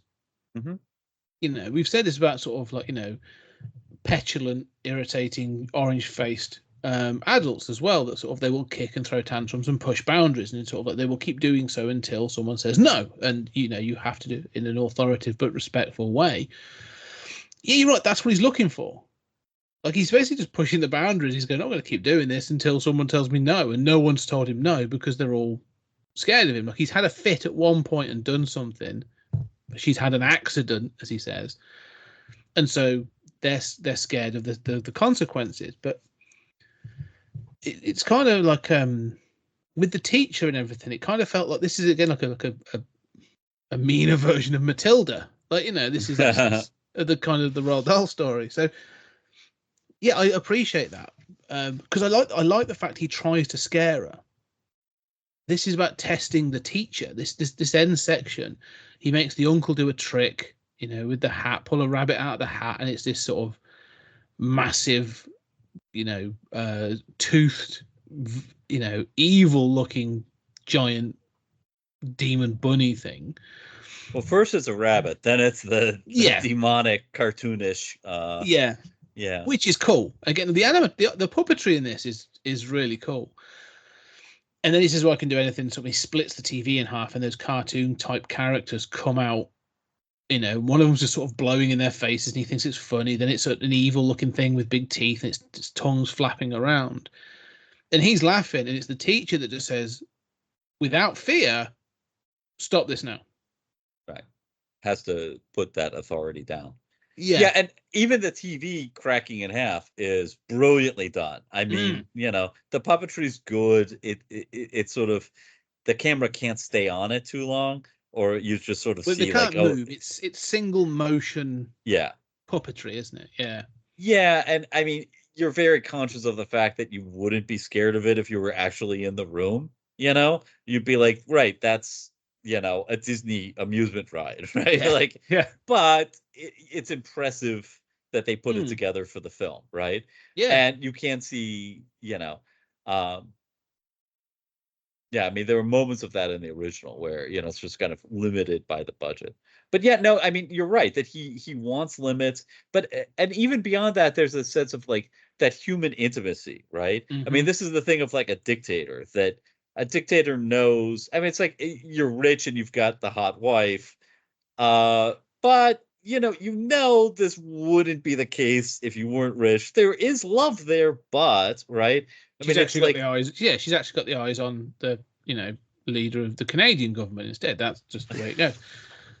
Just saying. Yeah, but yeah. I mean, but and all of us sort of like, yeah, we want what we want, but we also want to be loved, for other reasons. And the sort of like, yeah, I want to be in charge, but you're all just kowtowing to me. That stuff I think is really well done. And I do like the sort of like need for boundaries, and that obviously plays very much into the conclusion. Yeah. And the conclusion, I wanted to sort of talk about the conclusion because it's interesting. Because he goes off to this nether region that's filled with smoke, and it's sort of, she says, where are we? He's like, I don't know, nothing, basically. Where's everybody else? I've sent them to where they wanted to go, which is, I'm assuming, back to their families, or because they weren't his real parents. They're not his real parents. They're people he's trapped over time. Other people he's trapped, which I do like. Yeah. But I mean, it seems like he has freed them, right? It's just like they wanted to be free. I freed them, right? Yeah. Apart from the sister, which he's had put into a cartoon and she was eaten by a cartoon character. Yeah, she's still dead. Yeah. Yeah. Yeah, and nobody mentions it. Like, this is where, like, Spielberg would, I was saying, like, acknowledge the bittersweet. Like, yeah, she's still dead. Like, the teacher could say, "Can you bring her back to life?" I mean, there are things like that. Or even that thing of, like, I've sent them where they want to go. And you could be like, does that include? I think her name is Emily or something like that. Like, does that include Esther? Does that include Esther? Like, was she sent safe. You know, you need to acknowledge that, like, no, she's dead. Like, I can't bring people back to life. I don't know. It needs to have something. And even that would give like a little bit of the limits of his power, right? Yeah. You know, what can he do? What can't he do? It seems much more when you're animating cartoons and putting people in cartoons. That's a kind of like meta thing to put somebody in a TV. I mean, like that's a little more Mr. Mxyzptlk than the kind of like psychic original version. Yes, exactly. But the ending is interesting. You know, she basically says she'll stay with him. You know, she won't leave him, and then they transports them back. Her car's there, and they sort of drive off into the sort of the distance. I think this is we've talked about resolution, right? This is an end. It's not a resolution, and it's that thing of like, you know, well, what are you going to do with this kid? Like, is she going to drive down and think like, I'm going to try and break his neck, or like she's going to try and kill him in his sleep, or is she now trapped? Has she sort of taken on the burden? Is she now destined to try and protect society? Is she going to raise him to be like, you know, a superhero that he can use his wish powers to save people? Like, I don't know. I know, you know, we obviously talk about taking it to its inevitable conclusion, but like, cool. Like, what does this mean? Like, he's now free on America. Right, and you have the final shot of like the coloration of the flowers on the side as they drive away. He's happy, so yeah. And that's it's interesting. It's visually interesting. I mean, you know, certainly the whole sequence is visually interesting, but it's not just what happens. It's also what are we supposed to feel about this, right? Yeah. I mean, has she sacrificed herself, and we're supposed to feel like happy, like, you know, he is, like we're being presented with this visual happiness. But as you say, they're going off into America. They're not even in like a real landscape. Like people are going to notice all these flowers. Like, you know, you just, this is part of my problem is because that follows directly on that nowhere sequence with the smoke. I'm so out of touch with where we are anymore. Yeah. And so when you come back and it's just focused on them driving off in this also nether area, I think, are they in America? Are they even in the real world? I can't imagine what effect they're going to have. And I think that even a little bit of dialogue, like if I were her, I would say, oh, wait, this is a great opportunity, right? Question number one, can you give me a copy of your powers? Right? Like, is that within your power to do? Question number two, can you make me the president? You know, like I can fix some stuff, you know. Let's start exploring this. This is, I like this idea at the end of sort of her recognizing that this is an opportunity rather than just, you know, whether it's an opportunity to take care of him or to have somebody who loves you, who has these magic powers. There's a selfishness potentially there. I like this idea, but again, it's not really interested in exploring that. It's kind of just the ending of like, yeah, we'll go in this direction.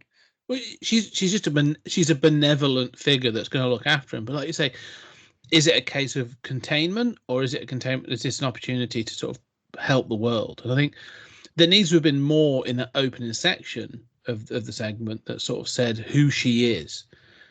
You know, yes, she's the you know, she's a nice teacher, but like, okay, it would be interesting to see if she was like an activist, or there was something, you know, in particular, like she's, I've given up to go and teach at this school for, you know, disabled kids, or I don't know, something that sort of says this is what she's about, that sort of gives us an idea of where the direction will go after.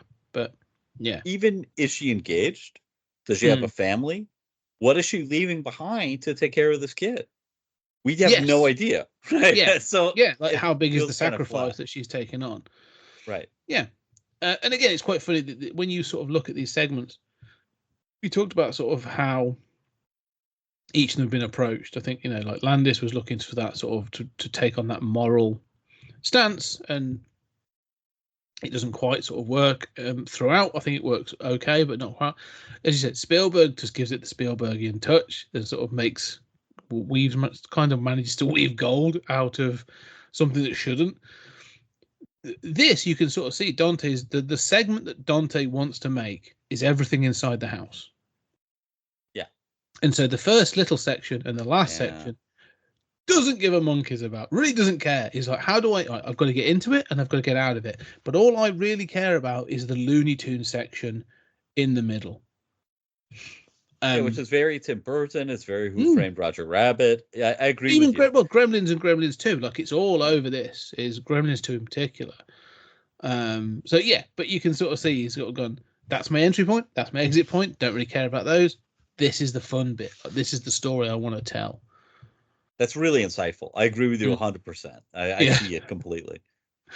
Yeah, I can imagine him directing those sections where he's like, yeah, look, we're in the diner, all right, for 10 minutes. Let's just do it and go. I don't want to be here. Yeah. Whatever. Let's just, all that matters is get her to the house. Yeah. That's it. That's why you hired Dick Miller to come and do it. He's like, all right, Dick, you know what you're going to do. Let's get it done.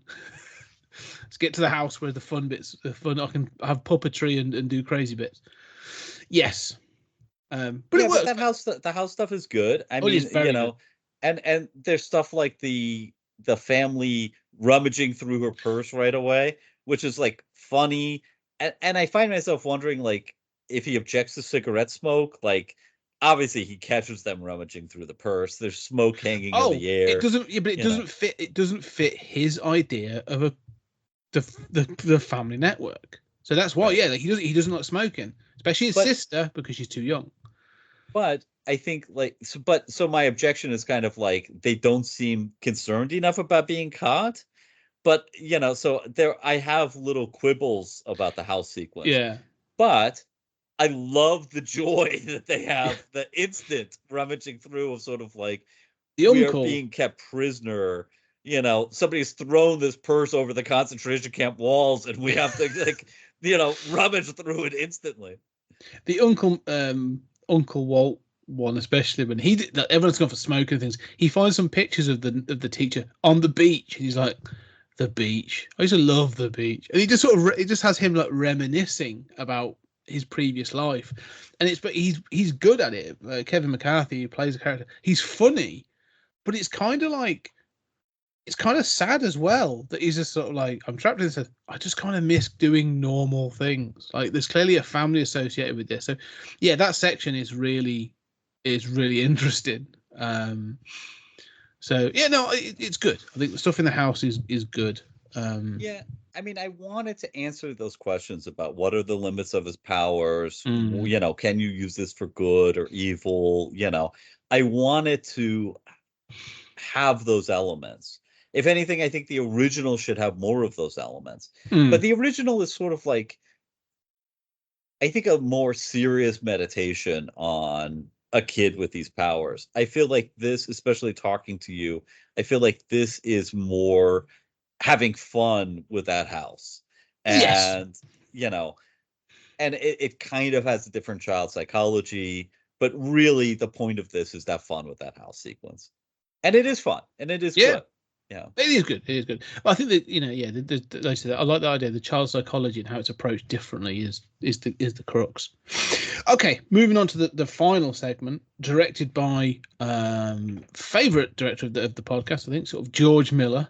There's not much else. We're trying to figure out a way of getting Witches of Eastwick and Happy Feet into the mix at some point. But this is a remake of Nightmare at 20,000 Feet, and this segment is what stuck with me for decades. Gone is William Shatner, to be replaced by the legend that is John Lithgow. I've always enjoyed Lithgow performances.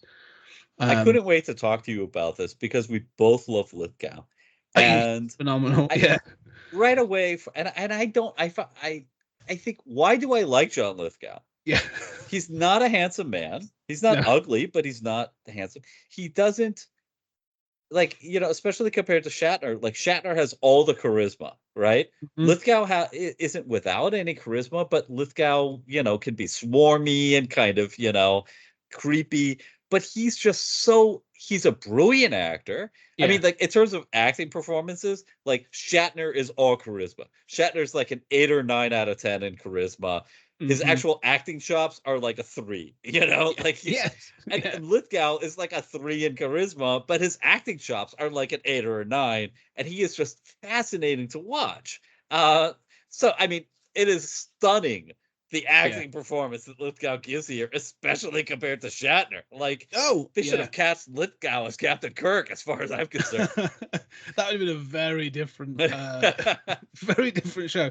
No, but you're right. I just find he's so endlessly watchable. I just he's one of those, he's one of those sort of actors that whatever he's in, I'm always going to watch. And I think, there's been a number of things that,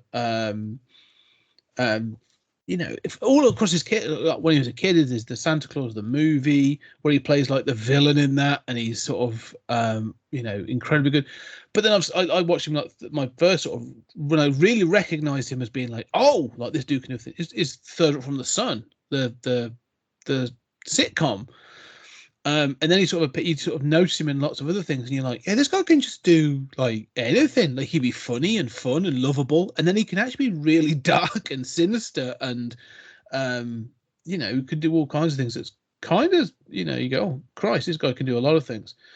I kind of hated Third Rock from the Sun, but one of the movies that I'm going to force us to watch one day is one of my favorite 80s sci-fi movies, which is The Manhattan Project. And Lithgow plays basically an atomic scientist, a bureaucrat. And he's kind of a mentor to a kid, but also kind of like got to do his bureaucratic, protect the government kind of stuff. But he is captivating.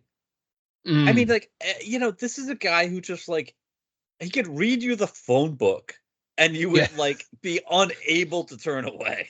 And I don't know why. It's just, he plays swarmy, just like balanced character, but like you really just buy everything that he's doing. Yeah, I think we've already covered him in the Day After. He's in that, and again we were like, he plays he's just in the head. He's a professor, I think, isn't he? Sort of like, he gives that sort of monologue in that point where he's like, this is why these things are happening and how bad it's going to be and all sorts of stuff. And you are going like, this is just a fantastic performance. Like, how have you ended up in this TV movie and stuff? But I think that's the thing. Like, he can just do these things. I mean, again, like, I love the fact that he has the range to be, I'm happy to watch anything he's in, but like, we've already seen him as well in Buckaroo Banzai as Dr. Lozado. Like, he can play that out there, crazy, slapsticky, weird. And then he'll go off and be like, oh, I'm also going to play, what's the film called? He plays like basically a person with split personalities.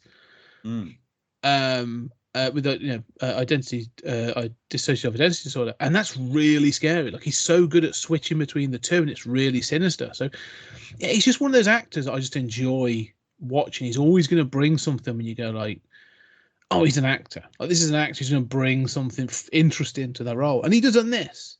I was thinking like Gary Oldman is the ultimate sort of character actor who kind of just disappears into the character. You don't even recognize you're watching Gary Oldman. Like, Lithgow is sort of like, not quite that, but he's sort of like that plus 25% camp. Like, he can camp it up and play those outrageous roles and be so much fun to watch, but he also conveys in a emotionally moving way what his character is experiencing.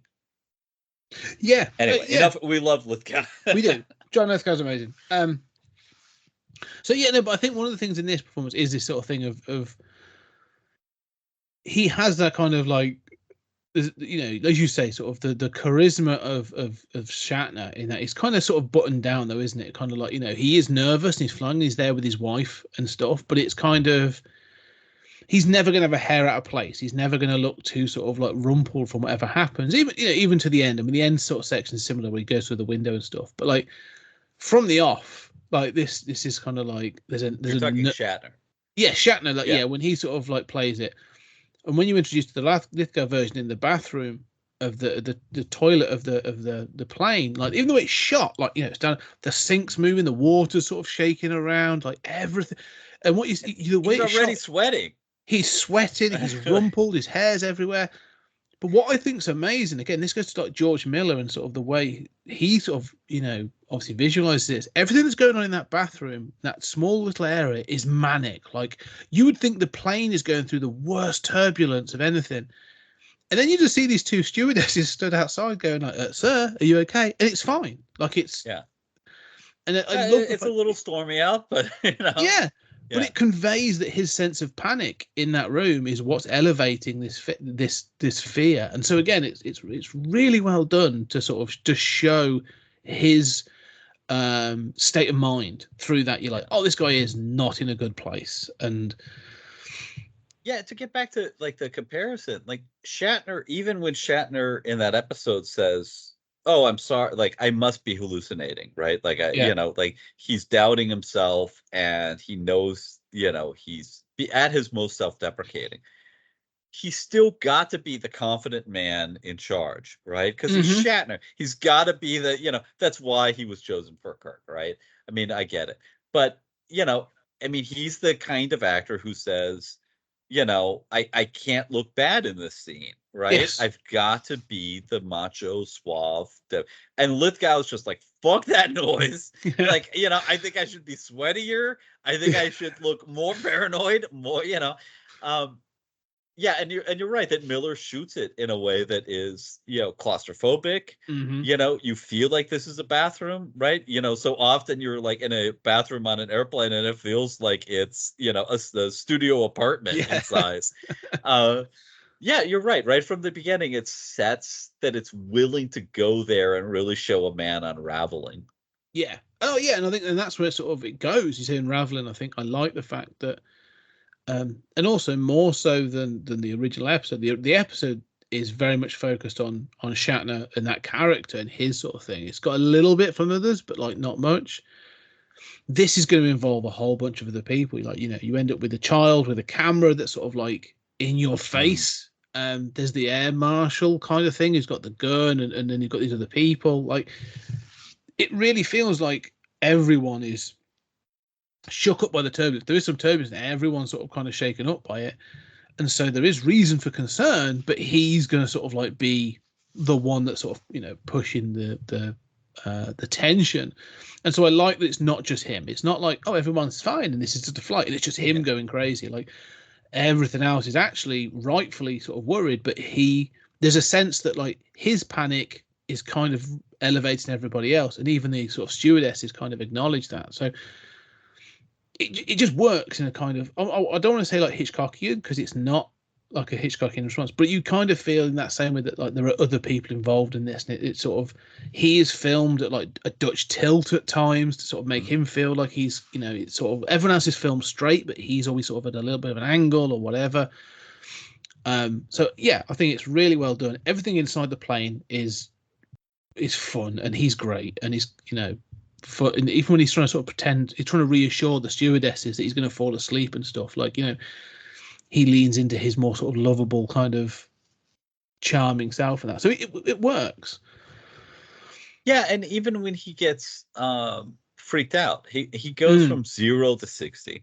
Yeah. And whereas Shatner just kind of oscillates and wanders through this, Lithgow, you have the sense of like a man having a panic attack.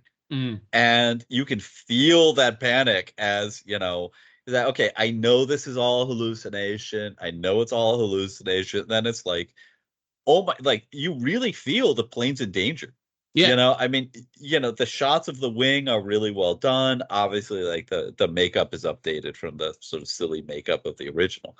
But you really feel more of a sense of like, no, there really is something on the wing, and the first engine did go out, and now he's banging on the second one. Like, I don't know what this is, but you do feel more of a sense of danger, and you feel more of a sense of that kind of like irrational panic response at the same time.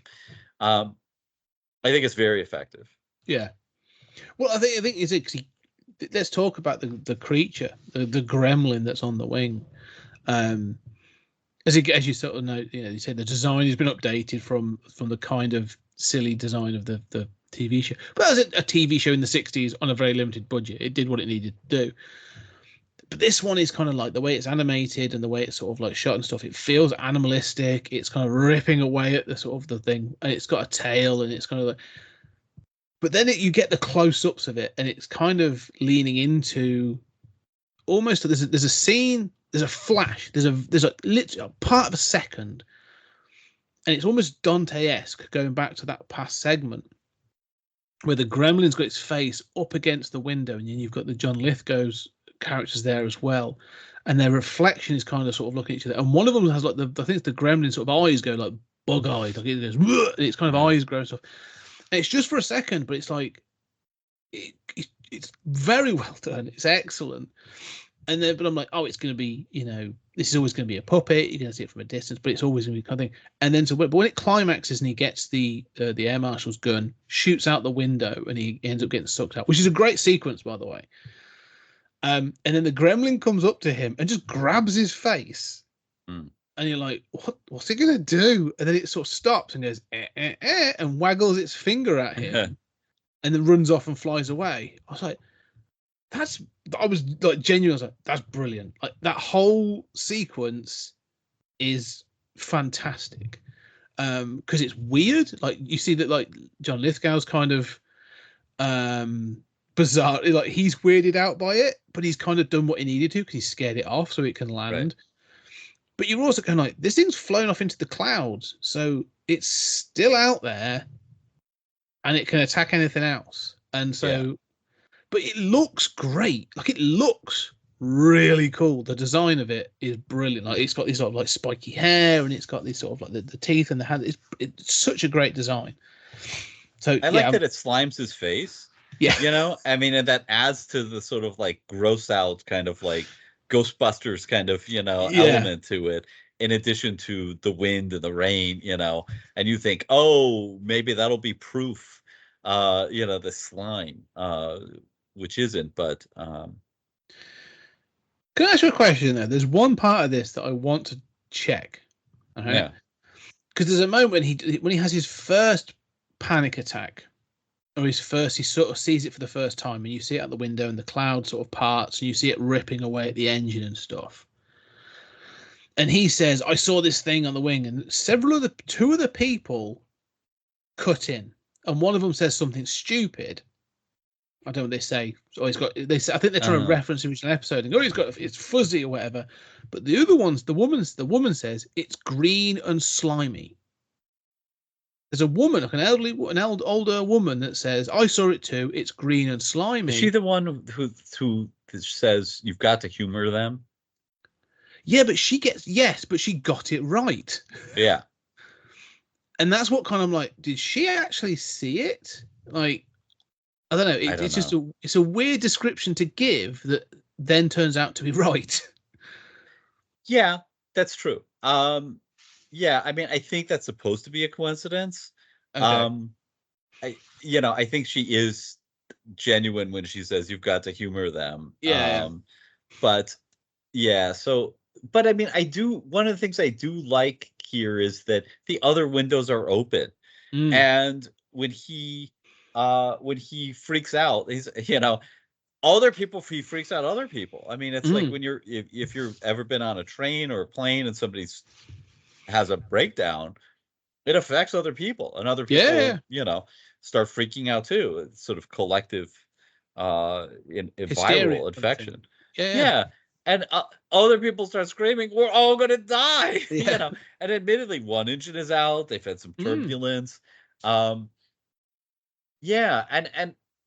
so I think in the first one, originally I had a lot of questions about like, why does Shatner not just say, open the windows, look out? Because it plays the old gag of like, when he looks, it's there. He looks away, tells somebody to look out. It's not there anymore. And it's sort of, it's okay, but it's sort of very conventional. Here, other people are looking out. Maybe it's a little weird that they don't see something too, but it feels a little more convincing that he at least is screaming and trying to get other people and trying to take the photo, and he's concerned. He does things that make more logical sense, and other people around him act more logically. Yes. even if they're not able to confirm it. So it's not impossible that somebody else saw it, right? No, yeah, that's it. So I do wonder about that. I like the fact you're right about it, because his response has an impact on other people. Like, you see people getting uncomfortable in their seats. There's like a young couple that are like holding each other because they're worried about the turbulence and what's going on. So it's not like, I feel very much with like the original episode, like he's getting a panic attack and having these moments, and like nobody else is sort of really that bothered by it. This feels like an event that's happening on a plane, that results in that inevitable climax where he gets the gun and shoots out the window and stuff. Anyway, they do sort of land, and it sort of comes to the end of the section, and you find that like Lithgow's now in a sort of a straitjacket on a stretcher and is being put into the back of an ambulance, and he's sort of like talking away about it. And they hear he was right, and the pilots actually acknowledged that whilst in the air they lost one of the engines. And then when the crew turns up, and they're like, the guy's like, "Holy Toledo!" and he looks, and the engine's been ripped to shreds, and there's like massive holes and gouges in it and stuff. I like that. That's interesting. Like, they're like, no, he wasn't crazy.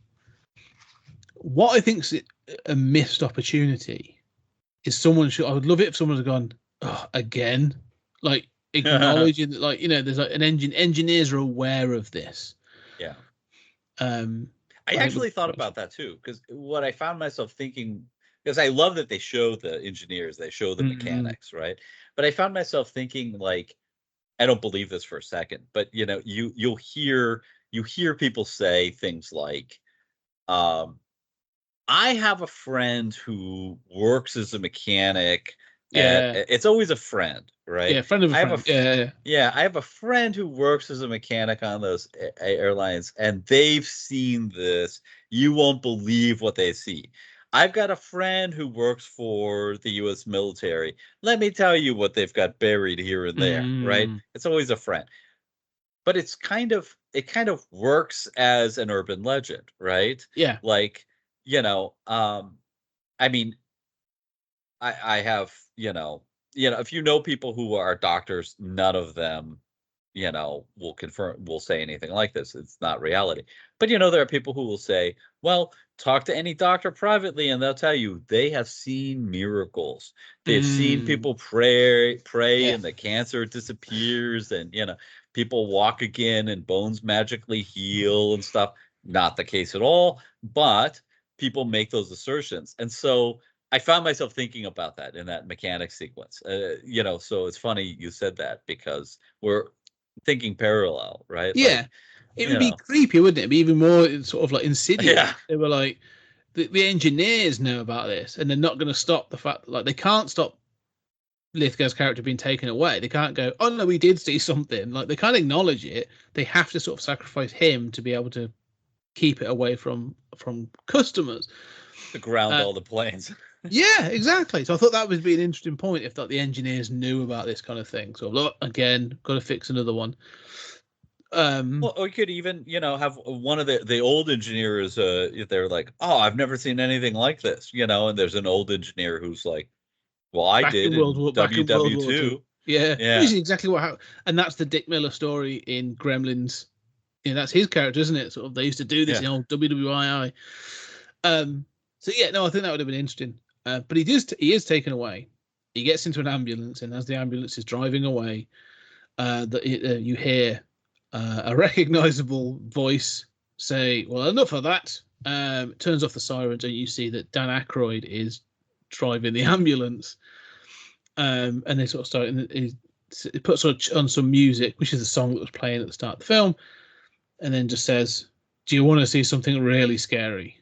And we exit the film. So I like this idea of the book ending, but I like the idea of the book ending, but this is one of the most unsatisfactory ones I can imagine. I mean, I don't know what this being played by Dan Aykroyd's point is. I guess his point is to go around driving random things. Well, he's not even driving in the first one. So why is he driving an ambulance now? He's kind of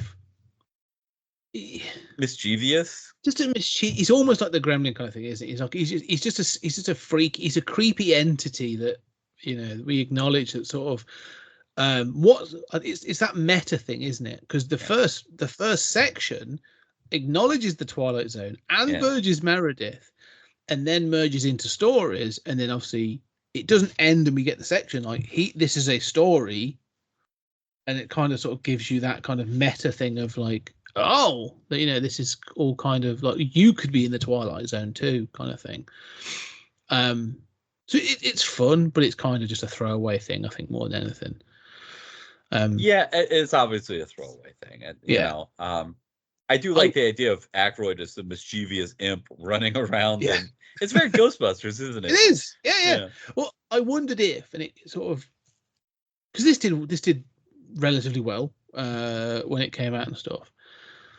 Obviously, was sort of marred by controversy because of what happened. But there was a part of murders. Yeah, okay. Oh, yeah. Let's not sugarcoat that. But murders tend to hamper a film's reception, which is true. I did wonder though if there was going to be a sequel, or if they were going to do, there was going to be another one. If like the Dan Aykroyd character would then become the sort of the anchor point between, each of those kind of things, almost like, but not quite the sort of the Crypt Keeper kind of thing. But yeah, it obviously never came to fruition. Yeah, and I agree. It's just a sort of silly bookend to tie it all together. Yeah. It is, it's something you should do, right? I mean, it's satisfying. But I like your idea. I should also say that the Creedence Clearwater Revival song is such a weird choice because, like, I mean, my understanding is the Midnight Special is the governor calling to pardon you from, the death penalty. How does that connect to, Well, Lithgow's character doesn't acknowledge it. He just says, "Oh, I like Creedence." That's it. Yeah. Yeah, it's strange. I like your idea of sort of like the Cameron, especially because they mention the Twilight Zone. And wouldn't it be fascinating if instead of this framing sequence, they start talking about Twilight Zone episodes. Mm-hmm. Yes, but they misremember. That's how episodes. Yes, that's what I'd love to see. They're like, "Do you remember that episode?" And then they sort of, it goes into it, and someone's going, "Well, that's not how it ended." But like, I think that'd be kind of cool. Which would be fascinating with like the way we misread, playing with nostalgia. Like some of these are better or just different than you remember. Doing what we do when you're like, well, if it was me, I'd have done this, and this. Yeah. Like, that'd be good fun. That would be quite good fun, actually. And especially these days, as everything is revived and based on nostalgia, to sort of play with the idea that you're kind of remembering it all wrong, would be super ahead of its time. One thing I said, I this kind of portmanteau kind of anthology film, horror and sort of sci-fi kind of films, I do like them. There's a studio from Britain that was sort of like trying to rival Hammer in the sort of 60s and 70s called Amicus, that sort of did a lot of these things. The House That Dripped Blood, Asylum, Doctor, Horrors, Tales of Things, which is sort of Peter Cushing telling these stories on a train, those kinds of things. And I love those things. I always love the framing sequence, like how, what is the framing sequence that you're going to have, that like, that's always the interesting bit. So like, for example, like, Asylum, he's one of my favorite ones, is a young doctor coming to a rural asylum, and he's going to be presented with 3 or 4 cases, and he has to figure out which one is fake, and this other stuff. And so he goes around and meets all these psychiatric patients, and they tell their tale of crazy that's gone on, and it's brilliantly done.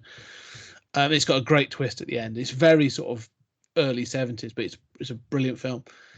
But this kind of triggered it again, like I think sort of was it The Other Side? There was a couple of others, because they even call out Outer Limits on this at the start of the film, which I thought was kind of cool. And so I think this did trigger sort of, there's one called Cat's Eye, which has got like Stephen King and George Romero in, and there was the Stephen King's one that did. This kind of triggered a bit of a sort of reviving of the sort of the horror sci-fi anthology film for sort of part of the 80s. So it's kind of interesting that those sort of came about for a short time as well. They're all right. They're good fun. There's different success to them. Yeah, and I do kind of miss the anthology film, right? I mean, but it's something that can't exist today because everything's got to have an enormous budget, right? Yes. You could not get into wide distribution, this kind of thing. Yeah. Oh, there you go. So I was supposed to say, there was Cat's Eye, that was the Stephen King one. Creep Show. I can't believe I didn't even think of Creep Show 1 and 2, sort of in the 80s. Monster Club, which is got Vinny P in, my boy Vincent Price. Dead Time Stories. Vinny P. Available to me as Vinny P. And then Night Train of Terror. So they did sort of spring out quite a bit in the 80s, which is I agree. I kind of missed them. I think because there's now sort of like it felt sort of episodic and Tales from the Dark Side. That was what I was thinking about. But I love Tales from the Dark Side. I think the film was actually kind of good, and I remember sort of the series being quite good as well. So, but the most recent one, there was one called Trick or Treat, which was a Halloween one, which was several years ago. That introduced sort of a new little sort of character that's a pumpkin-headed little boy thing that goes around and sort of works around Halloween one night, and it's all these sort of Halloween horror tales being told in this one town. Yeah, I don't know. I just find they're interesting and they're fun, and they're sort of it's short little, short form stories being told in a clever way. So. I think that largely the increase of budgets of streaming TV has obviated the need for them, right? Yeah. Because the anthology film, the point was you could do these shorter stories, but with a movie budget, right? Yes. And obviously now the budgets on the average TV show are more than the movies were back in the day. So what they're able to do is so much better. So maybe there's no need for them, but. Yeah, I do have a fondness for them. But also, I mean, this is the first Twilight Zone revival, right? I mean, Twilight Zone was there's no franchise back then, right? I mean, there's not a lot of franchises in history at that point. There's sort of Planet of the Apes and, Star Trek kind of. But Star Wars a little bit, but I mean there's not this sense of decade after decade spanning franchises. And so they're just going back, much like the beginning it suggests of the anthology, to this forgotten cool show and making a movie honoring it with these big directors. And props to them. I mean, we are 3 whole series of revivals after this, I don't know how it relates, but like the second revival was 85, 86, which is a couple of years later. So I do feel like this film, the reception this film got, clearly gave someone a nod that said, oh, there's an interest in this, we could do something with it. And so I appreciate having not watched all the 80s ones yet, but I'm glad that it did, at least, it put it back into the zeitgeist. Because I do wonder, like, without this film, where would it be remembered, but probably in a different way, as being a sort of, as you say, like a forgotten oddity of the 60s. Yeah, I mean, and Twilight Zone has had more legs than Outer Limits, but I mean, Outer Limits has had a revival, but Twilight Zone sort of like has had those. Yeah, I mean, there are toys made of some of those classic episodes. But don't forget also, like, Spielberg went on to do Amazing Stories. Which maybe we'll cover at some point. There was this sort of revival of this stuff that started in the 80s and clearly was influenced by this. So I like this idea that, this is maybe Black Mirror doesn't owe its existence to this, and everything it spawned, but, it certainly did spawn an awful lot. No, I do think, and you can see, I think, this comes from a place of love and affection. I think, Landis, Miller, Spielberg, Dante, they all clearly watched the original show as a kid. Like, this comes from a place of love. And I think this is there is almost an element of, if we're not ever going to get to see this again, right now, we've got the clout in Hollywood to do this. So let's do it. And, fair play for bringing it back and giving it legs to sort of go into the next couple of revivals. Absolutely, and nothing feels phoned in. No. You know, I might not like a choice here and there, but you know, this is not. Yeah, this is not exploiting an IP, right? No. This is not an era where that's a thing, right? You know, for Twilight Zone, this is, as you say, a kind of love letter to the Twilight Zone, and it's touchingly so. Oh yeah, no, I think this agreed. This is sort of, I think this is like, you know, I don't know the relationship between all the directors before this, but it kind of feels like, you know, this is where they've gone. Yeah, if we ever got to do something, this is what we want to do, and this is how we want to do it. So, you know, I'll be interested to see how this came about in that respect, especially George Miller, because you know, Spielberg, Dante, and Landis all have history in American cinema at this point, and big successes behind them. Miller's like only just released Mad Max 2 at this point. This is his first American film, because he goes from this to Thunderdome. Yeah, and you know, I think correct me if I'm wrong, but you know, I think, you know, his segment is the best segment. Oh yes, no, I agree. Best shot, the best shot by no doubt. Yeah, kudos to Miller. I mean, you know, talk about and you know, clearly, like, the movie knows it, right? Like, it knows to end on a high note. It kind of starts on the lowest note and ends on the highest note. But yeah, I mean, I'm impressed with especially what Miller turns in here. Yeah. I mean, no. It's probably the closest to a straight up redo of the original episode of all four, but just kicks the shit out of the original, like out of an original classic episode. It's just like, wow. Yeah, but I can't imagine sort of turning up on set and you're going like, so what have you done? You're like, well, Spielberg's like, well, I did Jaws, Close Encounters of the Third Kind. I made Indiana Jones. And they're all like, oh, wow, you've got some, E.T. has already sort of, you've made some real sort of pop iconography. You know, Dante's like, well, I made The Howling and I've done this. And Landis is like, well, I've come from, Animal House and I've done, Blues Brothers and this other stuff. And you're going, oh, well, you've done some, you are known commodities. George, what have you done? Oh, I made this crazy film with Mel Gibson in the desert in like the Australian outback. Oh, what did you do? And it got a sequel. And they got a sequel. And you go, what happened in that? Oh, we crashed a massive truck through things. Like, cool. Like, yeah, I don't know. George Miller just feels like it's a really odd choice, but I'm so glad he's part of it, because I think you're right. His segment is the best. It's wonderfully shot. And it's got his imagination in as well. I can sort of, he keeps faithful to the episode. But I think there's that kind of Miller humor in there as well and stuff in the right way. So, well, especially as people are screaming, like, we're all going to die. There's that Miller sense of just pandemonium, Yes. Miller does that stuff so well. Yeah.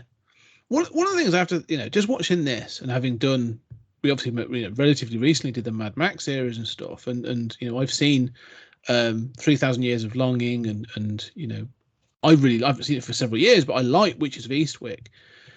There is a real part of me that's like, why did we not get more like George Miller films in like the 80s and 90s and stuff? Like, what happened? Why did he go off and make like Babe and Happy Feet? Like, this guy should have been making like franchise films or something. So was he connected with a Justice League movie at one point? I can't remember. He was going to do the Justice League movie, in the around 2000. And boy, that would have been crazy. That was going to sort of like be off in its own continuity and just but it's funny that Miller doesn't get the credit. Right. I mean, he sort of gets credit for Fury Road and for Mad Max, but you think about the other directors here, kind of Landis, sort of disappears into obscurity, Joe Dante, but Spielberg goes on, Spielberg is, Spielberg, right? I mean, the definition of a famous director. Yeah. you know, and obviously, you know, you have other people, you know, I mean, even Burton, Tarantino, these people who are kind of doing their own thing, and they have a personal stamp. Mm-hmm. You know, maybe Miller doesn't have enough of a personal stamp, but I mean, you think, why did, you know, it's so weird that, like, you know, I mean, even, you know, Landis might not have gone on to become a household name, but John Hughes did. Mm. You know, how did George Miller not become a household name? How did he not become the guy who you throw money at? Thunderdome. Yeah. Unfortunately, because you and I think, come to Thunderdome from a very different place to the majority of people. That's an amazing movie. It's I think, yeah, you go. You and Yeah. I look at it and go, "This is crazy and insane and fun and brilliant." I think a lot of people were like, "We spent a lot of money on this, and we got this weird Australian film with Tina Turner." I mean, you just described what sounds like a weird Australian movie with Tina Turner. I want, Mama, Yeah. like. Yeah, I don't know. I think, I do think that kind of soured a lot of people, unfortunately. But it's a missed opportunity because, again, maybe one day we will talk about. In fact, I'll try and get into the list for the 20th century, sort of like, films we never get a chance to talk about because we have two franchises. We're going to do it, Witches of Eastwick, just so we can talk about another of Miller's films, because I think that's a great film as well.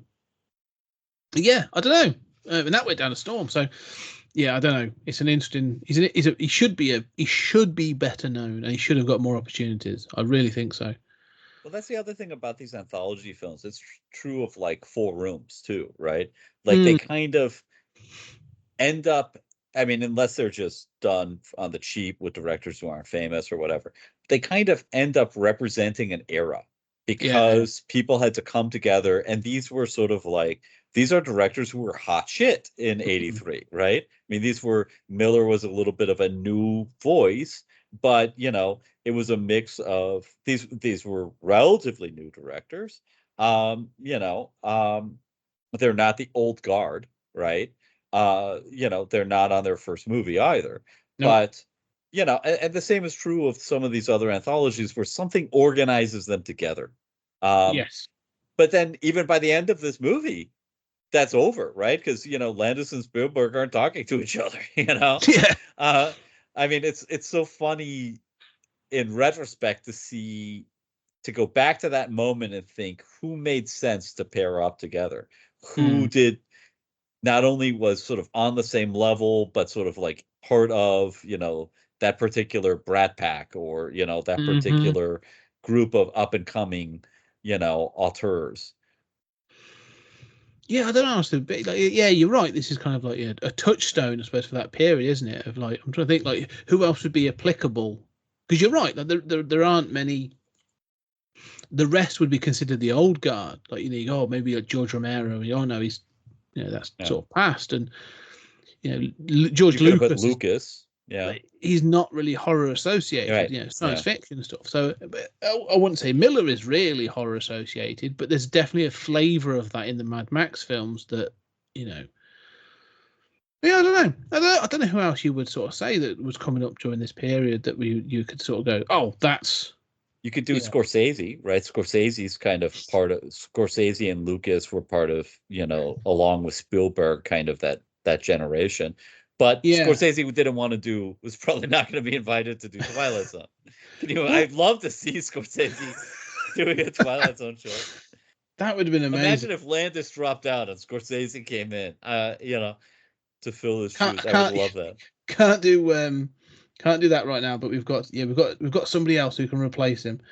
I'm sure. I'm going to just check. It might be Romero, but there is an 80s horror franchise film called Two Evil Eyes, and that was Stephen King, and there you go.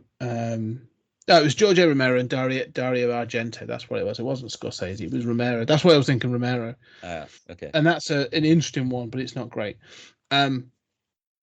But yeah, I don't know. That would have been interesting. Scorsese doing horror. I mean, I think whatever he did, I'm sure it'd be very, very good.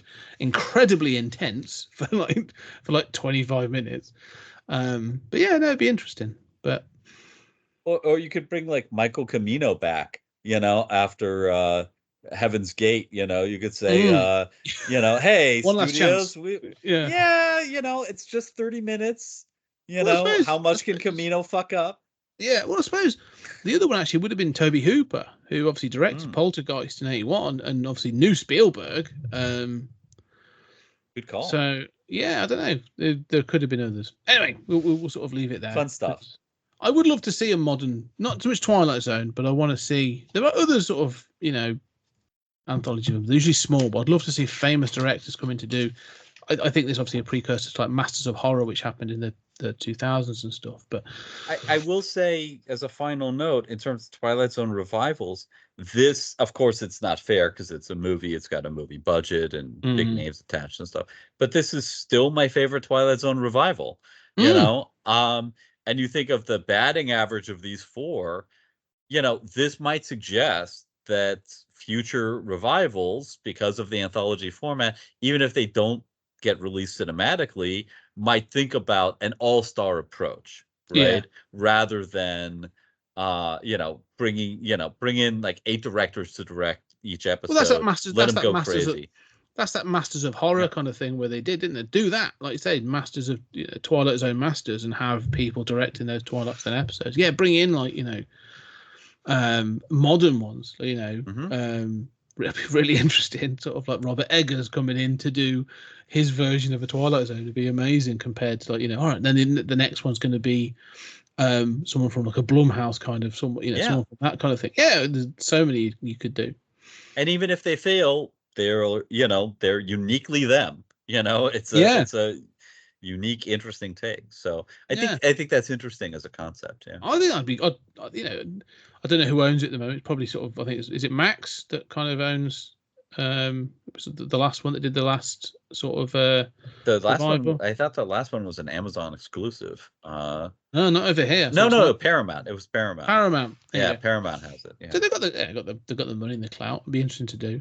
Anyway, well, we should Paramount, not any Paramount. No, right, Paramount's waiting for the Skydance to acquisition to finalize before it approves bubblegum purchases. Yes, that's true.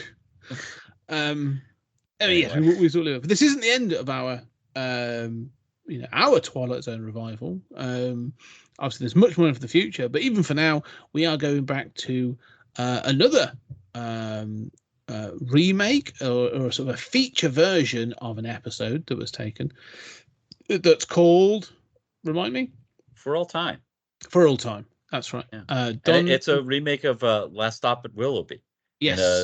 In a cinematic version. Yeah. TV movie.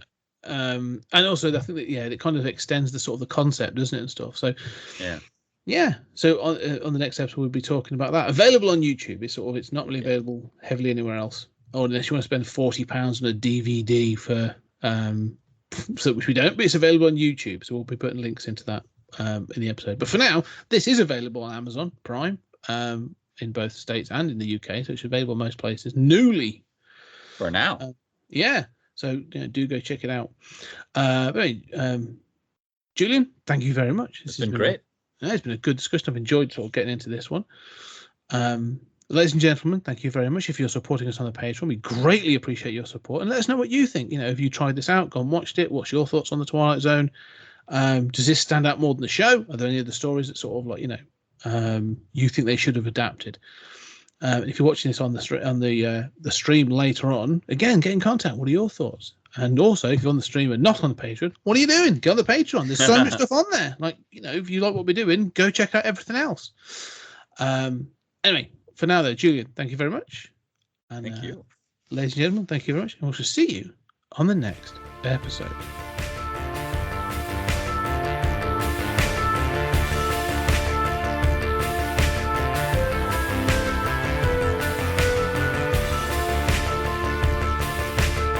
There's something very important I forgot to tell you.